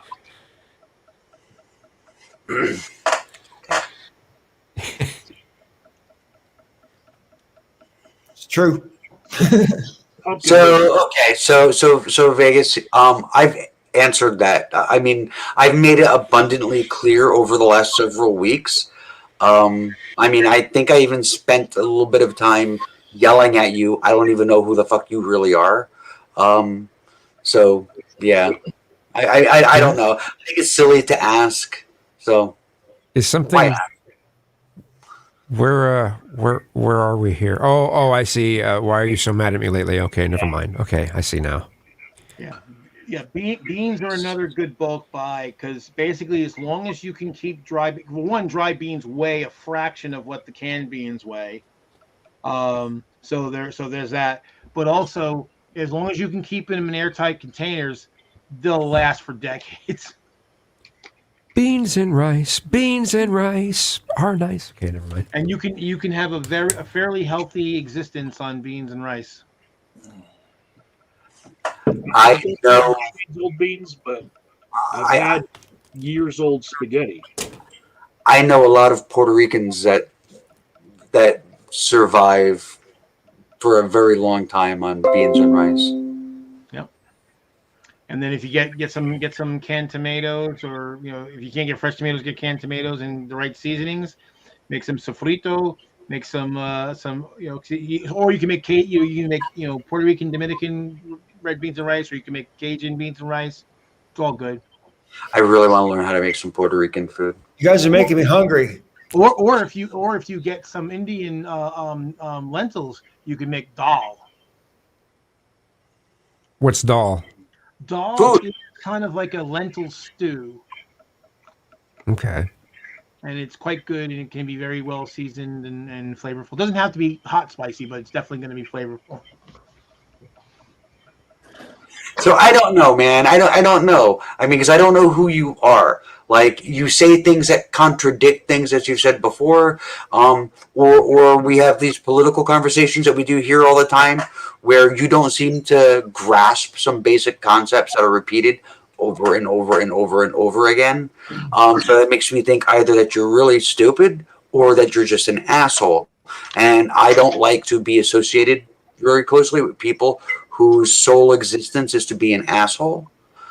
Which makes me wonder if I can trust anything that you say. And considering we've had some pretty deep conversations, I don't know how much of that was true. I don't know how much of you was true. I don't know how much of you is pretend. And I'm 50 years old. I'm too old for that bullshit. I don't know. I don't want to my friendship shouldn't be like some kind of a guessing game where the matching cards, I don't, fuck that shit. That's for kids. So one thing I know for sure is that sarcasm can be very difficult to tell in text form sometimes. This is true. That's certainly true. I don't know. So, you don't know where it's all coming from. I don't know. I mean, and I also have a problem with somebody who will just fuck off from a platform that it's like 98% of the contact you have with that person is on that platform, and then they just fuck off from that platform and don't tell you, then be like, shit, I don't know. Oh, you don't talk to me anymore. Why? Because you fucking left. I don't know. You tell me why. I don't know. That's all right. Yeah. Oh no, Vegas! Vegas got rid of Facebook? Yeah, he did. Dad didn't tell nobody. And then he's just like, well, we're friends, right? I don't know, man. You tell me. I don't know. I I don't go on Facebook enough. I mainly come on to wish people happy birthday because I've got so many people in my as friends, and I don't do Facebook very much. So I actually, what you're missing if you were to log on to Facebook again right now is like 10 pictures of Raven, and then Raven's dinner. It's good to get rid of Facebook. I don't think it's a bad thing to get rid of Facebook. I don't. I don't think it's a bad thing. I personally, I'm mad at myself for having become, I wouldn't say dependent, but I overly rely on Facebook to communicate with people that I don't have any other means of communicating with. Yeah, it's just easier. I mean, I don't give a shit what platform, for the most part, I don't give a shit what platform people use. That's not an issue. I don't understand people that are on like 6 or 7 different platforms. Like, I spend too much time on Facebook. I'm not gonna like these people like Facebook and Twitter and Instagram and this, that, the other thing. And like, really? I have Instagram. I never got into it. I can't figure it out, like why people like it or why people use it. It's just pictures. That's it. I've got friends, and I'm on. Okay, I used to really, really like Google Plus. Some people, I remember. I just loved it, and I had a whole set of friends that were there that were not on Facebook, and several of them moved over to MeWe after Google Plus closed, and I've been in contact with them on MeWe. So I'm, as far as social media that I actually spend any time on. If I spend any time on, is Facebook and MeWe, and but I can't imagine splitting between all of these different, like there's Gab and Parler and Getter and some other ones out there, and I have accounts on those, but I just look at it real quick. Okay, how pathetic is this now? Okay, that's what people are saying. Okay, and then I move on to the next one. Right? I have a MeWe account, and I haven't been on there, and I don't know how long. It's like why? I have the account for a reason. I have the account so when I finally bail from Facebook, I'll have a way to contact people that I've been in contact. I mean, YouTube has this thing where has set up this whole thing where I have friends now all over the world that I've been friends with for way over a decade. Some I've met in person, from friends in the UK that I've met in person, that they've come here, and while they were here, they actually visited me. You know what I mean? Other friends from like the UK that came here, and I visited them while they were here. That's how I ended up meeting Peach. Anyway, so I've got these friends all over the world that I can't contact. Or I have no interaction with without social media. And everyone on YouTube, I know you guys understand this, right? I mean, we're all in the same boat. I fucking hate Facebook, though, because as a company, they suck. Right. I love using it. I love the platform. But as a company, they're absolutely the face of evil. And they really should die in a fire, and I hope they don't because I need it. So that's why I have the MeWe for when I finally walk away from Facebook. MeWe is actually a pretty decent interface, and they give you, for instance, a lot more options than just like when you want to like a post, and they have on Facebook it's like, love. Concerned, right? Well, on MeWe you have this huge selection of things that you can choose from to respond to, and they're not gathering all this information about you. They're not gathering all this data about you on the platform. That's what they want you to think. Well, I can understand the argument that the social media just in general isn't healthy. I can understand that argument. Doesn't change the fact, though, that over the last about 15 years, I have been engaging with people that are all over the world, and I've made friendships. And they can only survive because of social media. And I would just hate to walk away from people that have grown to mean so much to me. I hear that, man. I mean, all 4 of you on this screen, I'm also friends with on Facebook, but I met you all on YouTube. And normally I don't let my YouTube and Facebook cross over. And if I maintain that policy, we wouldn't really know each other right now. You know? Right. Yeah. But we were special. You are. It's true. You don't get on my Facebook without being special. That's for sure. I mean, And I'm more discerning with my Facebook than I was when I was sexually promiscuous. Anyway, I want to draw the show to an end soon. So has anybody got anything they want to get off their chest before we do? well, before we leave the Facebook page, I just wanted to say for Michael's benefit, because it'll make him laugh.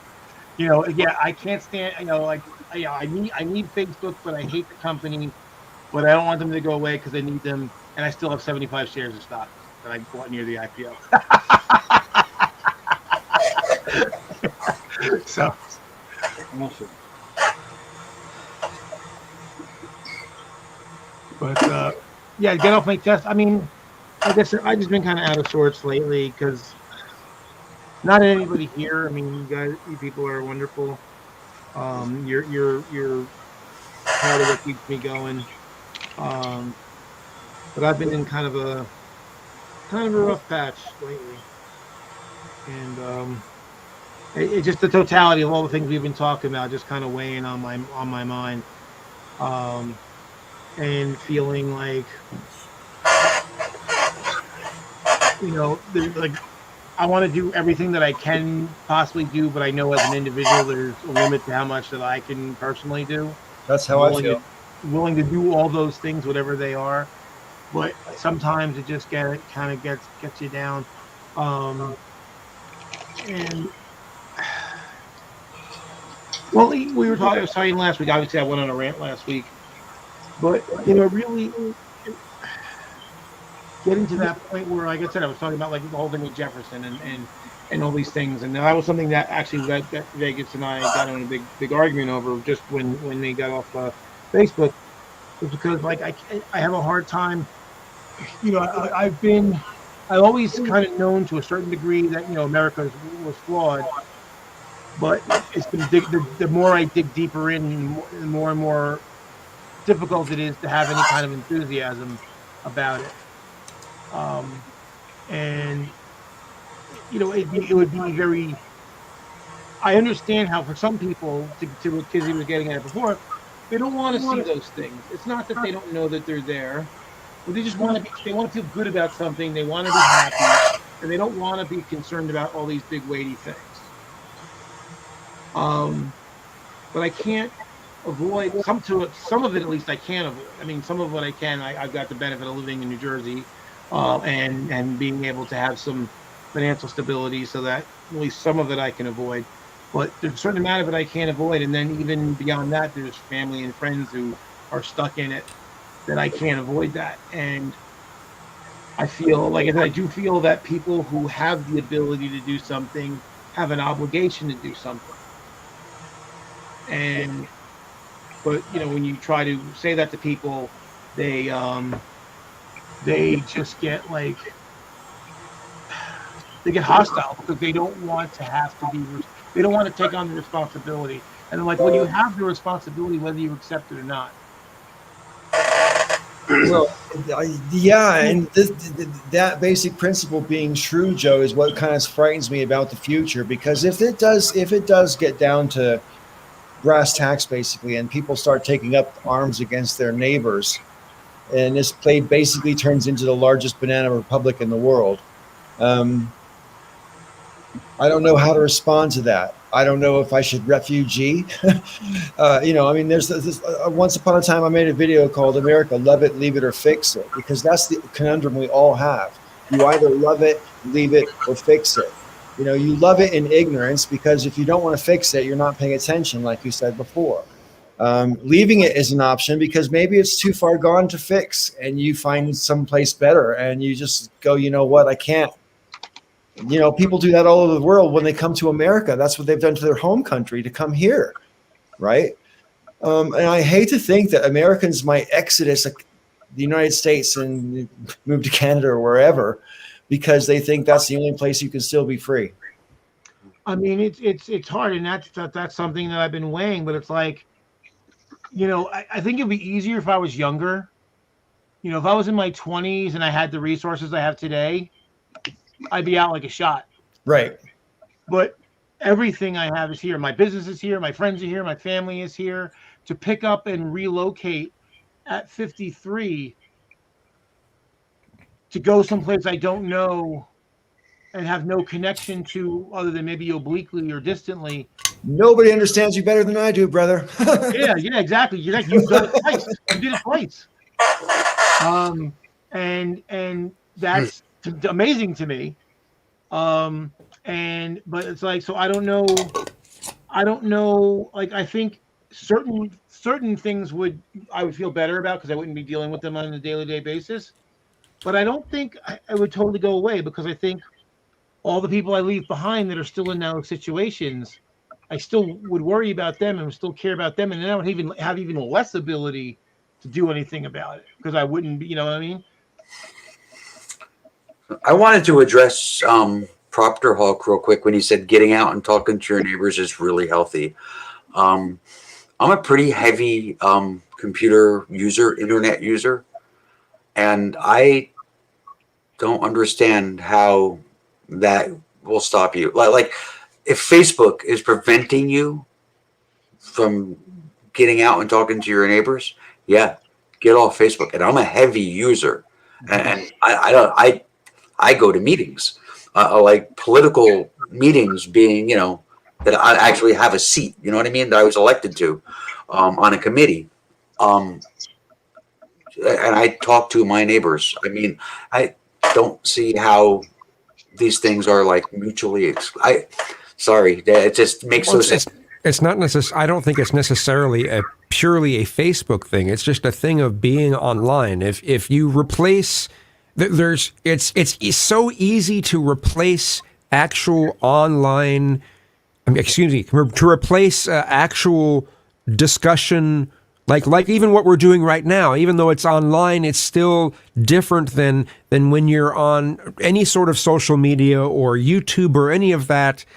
I don't know. This sort of thing can stop people from actually going out and being with people in person. I mean, then they're using the platform wrong. I don't know. I mean, it's not something that I've ever experienced, and I am on 24/7. I am like literally on Facebook 24/7. So it's also mixed. It's also mixed. The whole thing is mixed with what's happened since COVID. Yeah. And since people have felt like, oh, we shouldn't be with people as much because it could increase the chance of spreading. I mean, I get what you're saying, and that's actually a valid reason. That's valid. But Proctor Hawk said that for many becomes a replacement for real social interaction, and I believe that that's true. But I also believe that those people wouldn't be socially interacting anyway. I think for many of those people, it becomes a social interaction that they otherwise would have survived without. Yeah, I know a lot of people that if they didn't have social media, but prior to social media, didn't have any social interaction at all. And now I know people like that too. I've had a few friends on Facebook, a few friends from YouTube. You know that I'm actually friends with in a couple places where they would have no interaction, social interaction. Well, sure. There's people that are loners and those that just want to be alone, just in general. Sure, but there are a lot of people who would normally be social butterflies who feel like they don't have that opportunity anymore, and they try to do that through places like Facebook. And once they rely on places like Facebook, they stop relying on it in real life. I don't know. I don't think so. No, I've seen it. I've seen some people do it. But the thing is, for me, I mean, as far as talking to your neighbor, see, for me, I see it differently. I don't talk to my neighbors, and that's why we get along. Basically, I grew up in an apartment complex, and my grandfather was one of the superintendents. And what would happen is, if you interacted with your neighbors, what would happen is, as long as everything with the complex was going well, everything was good. As soon as they had a dispute with the complex, even though it had nothing to do with you, they would start taking it out on you, or they would start pumping you for information. And if you didn't want to give it, then they would get angry with you. So I learned to basically not really get involved with my neighbors. So here, we've been living here 15 years. So my neighbor there, they lived there for a long time. They actually moved away and then came back. But so I don't know what that was all about. But basically, we get. I mean, my wife talks to them on occasion. We're cordial, but we don't ever go over their house. They don't come over to our house. They do their thing, and we do our thing. And they'll have parties, and they're respectful. Like they don't. If they have noise, it doesn't go too late. Same thing. We don't do the same thing, and we respect each other's boundaries, and so we don't. We don't have a problem. So my neighbor, the very first interaction I ever had with him, I was going to kill him with a hammer. Um, and like, not kidding, I was actually on my way to his house with a hammer in my hand. And I had every intention of using it. And it was like the first day we moved into the house while we were moving in. And he shouted a threat over about my dog. And I said, "Oh, motherfucker, that's it." And I grabbed a hammer and I went over. I said, "You want to talk? Here I come." Was that Blitz? What was that? Was that Blitz? Oh no, Bobby Blitz. No. That was. We had put Penny on the deck, and shut the door. We left her on the deck because there's no steps, right? So that way she was out of the way, and we can move everything across the street and everything. And she was barking, which was unusual. She never really did bark all that much. Yeah. So she was barking, and the guy started freaking out. "Shut your fucking dog up," and blah, blah, blah, blah. "Come over and kill." I said, "Oh, okay. Yeah, all right, I'm on my way." And I grabbed a hammer.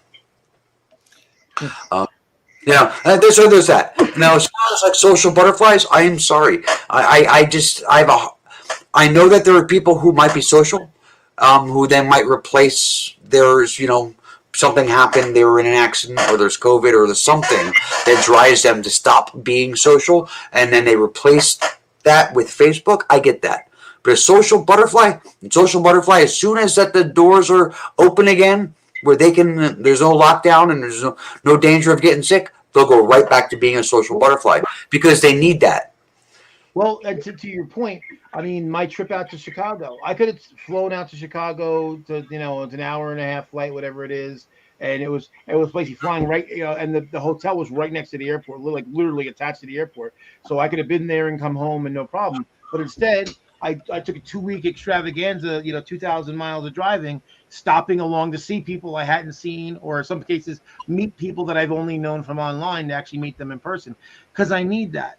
And the funny thing is, I don't like most people. I really don't. I really kind of have a disdain for humanity.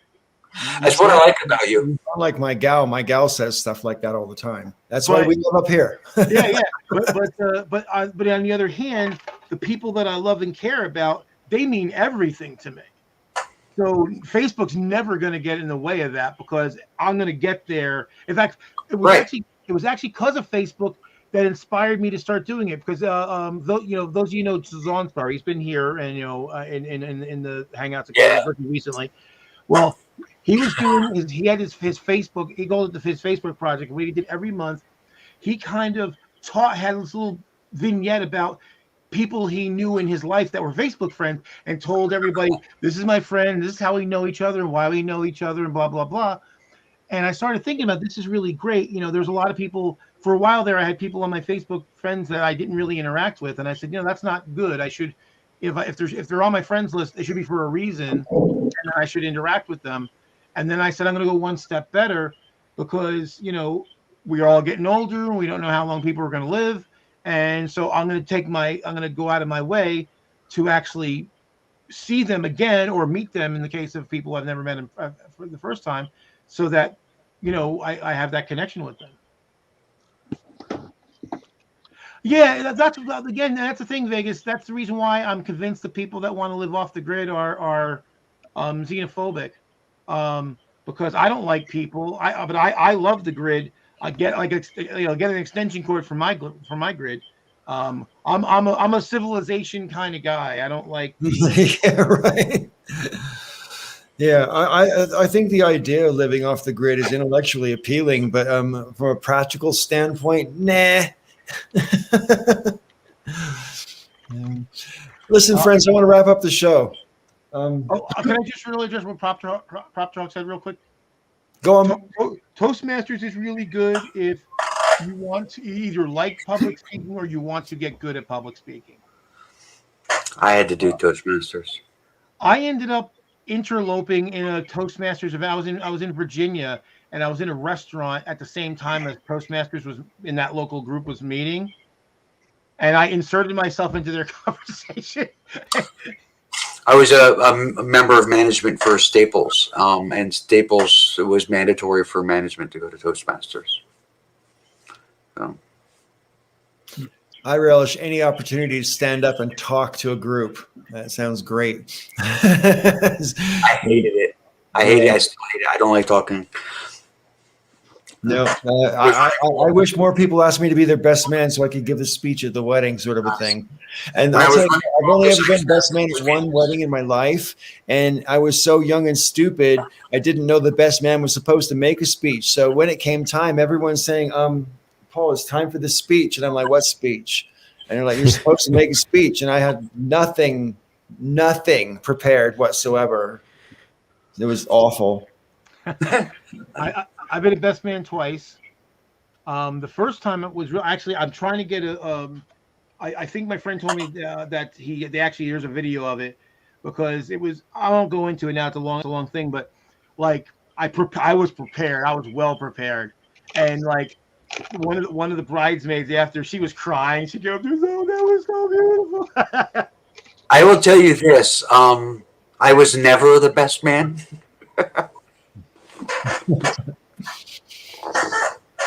So, well, that's made me laugh. There's Ellen was in that movie, Mr. Wrong. So basically, the idea of the movie, she's trying to find a guy to marry, and this is before she came out. And then she came out, and I was like, "Yeah, everybody was Mr. Wrong." yeah, I was never the best man, and that explains a few things. I got to do all the different things at a wedding. When I was a little boy, I went to my mom's wedding. I was the ring bearer. I had a little silk pillow with a ring tied on it. And then when I got older, my friend Bob asked me to be an usher at his wedding, which I thought was pretty cool. And then when I got a little bit older, my friend Roger, may he rest in peace, asked me to marry him, be the officiant and marry him and his wife together, which I was very happy to do. And then I got married myself 2 weeks after that. So I was finally the groom. And last but not least, my daughter has not been married. So I've not given my daughter away, but I gave my mom away when she got married the third time. Oh, wow. So I got to walk my mom down the aisle, which was pretty cool. I've done all the things boys do at weddings. Nice. Pretty much. Yeah. Anyway, okay, shall we wrap up the show, friends? Yeah, I want to be an officiant only for LGBTQ people. Huh? What? I want to be an officiant, but only for LGBTQ people. Ah. I'll have to check that one off. Anyway, all right. I want to say thanks to almost everybody in the audience. And I joke, of course. It's all in jovial fun. It's levity. Anyway, we'll see you all again next week, I hope. And friends, thank you for showing up tonight. And we'll talk a bit after the show is over. All right. Ciao for now.